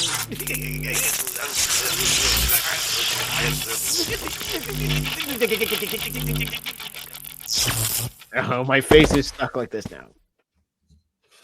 Like the lady from the beginning of this movie. Oh my god. She might have been palsied. Well, I looked it up. She wasn't. She was just doing that as an active choice. Dwayne "The Rock" Johnson was like, that's going to be the 90s. Davan, what do you have to plug this week, my friend, my pal? iPhone charger. Perfect. Ding, ding, ding, ding, ding, ding. X-Rated, the X-Men animated review show. Just started season 2 last week of X-Men Evolution in a review series there. And, we're always talking to the casting crew of the different X-Men shows over there. So join us. We have a good time. Talk X-Men. That's awesome. Yeah, thank you. Like I was saying earlier, this is a United Finisher Podcasts month. So check out all the shows that our guests point out. The X-Men one is good. You guys did X-Men 97. In the interims, you were doing the older X-Men movies. I assume that's what you do in between seasons as well. So that's cool. Well, we've done them all now. We've done them all at this point. Awesome. How about you, Steve? Mr. 00 difficulty. I've been trying this whole show to figure out what that means, but in the Nintendo 64 game, there was a 00 difficulty. Oh, yeah. Right. Which I like to believe my life is on, because like sometimes I walk down the street and homeless people punch me in the face, and I'm like, "What did I do?" And they're like, "You put it on 00 difficulty, you fool!" And I'm like, "I forgot to turn it off." Actually, I'm gonna go off out of this show here as a villain. There we go. Oh God, odd job. Yeah, I'm still doing Darth Theorist and the Three-Eyed Theorist. Both of those are doing pretty well. I actually had my first script that I wrote for Darth Theorist go out today, and it's getting some pretty good interaction. I mean, it's not our most watched episode for the time that it's been out, but I did write it, so I feel kind of cool about it. And if you guys could go check it out, it's called What If Darth Maul Awakened Exar Kun from the 90s comics and books and novels and all that shit on Yavin 4, and it's pretty cool. I think I do all the voices as I do for both channels, but in this one I feel a little bit more connected to it. So if you guys could check it out, I would appreciate it. I also am doing another channel that's going to be coming out shortly. I shouldn't maybe say yet what it is because I don't know if it's going to be connected to the What If or not, but it might be. Yeah, so keep an eye on that. And then we've also got all the other stuff that I plug every week. So, just check those things out as well. Great. Can you say that all again as RFK? I do. I am Darth Maul. I'm going to Yavin 4 to look for Exar Kun's head. His head was there. I think they left his head there. That's uncanny, actually. They say they're putting midichlorians in the vaccines. When I was younger, the midichlorians were in natural minerals that we would absorb through clay that we would eat through melons and potatoes, absorbed through the dirt that we would grow them in. That's so fucking weird. Listen, you can find Hey, Did You See This One every single week right here on YouTube and Twitch. The next day on Friday, it's usually Thursday at 8 p.m. Eastern, but on Friday I put those shits up for on demand. I've been doing a little bit of a push to have us have more shorts and reels and stuff, so check those out. You can also find me, Jason R. Phillips, each month at Super Kicked Wrestling. I'm the ring announcer there. We have a show coming up on February 28th. It's called Throwdown. You can find us there. We are also professional wrestlers.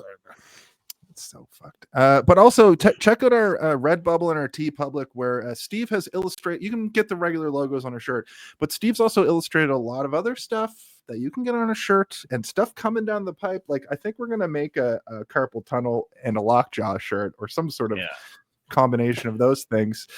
You can get the Grimoire Familiar Killers. This very series, this James Bond series, is directly related to this because it's another book that we're opening.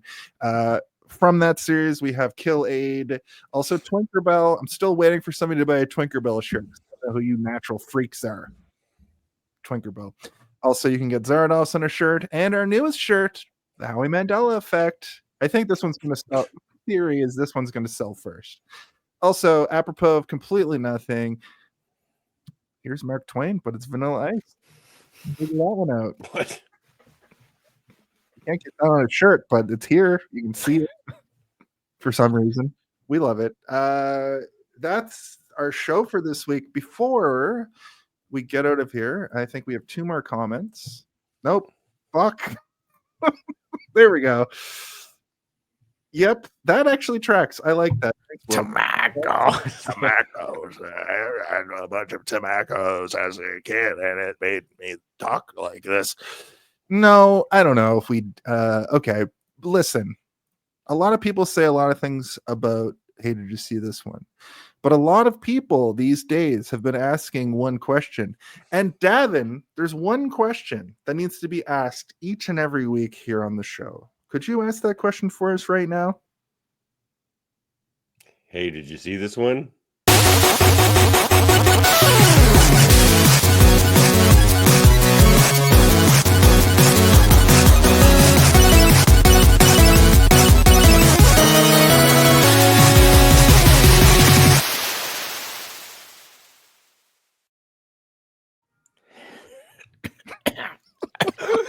Here it comes. So I have a question for all of you. Have you ever heard the tale of Darth Plagueis the Wise?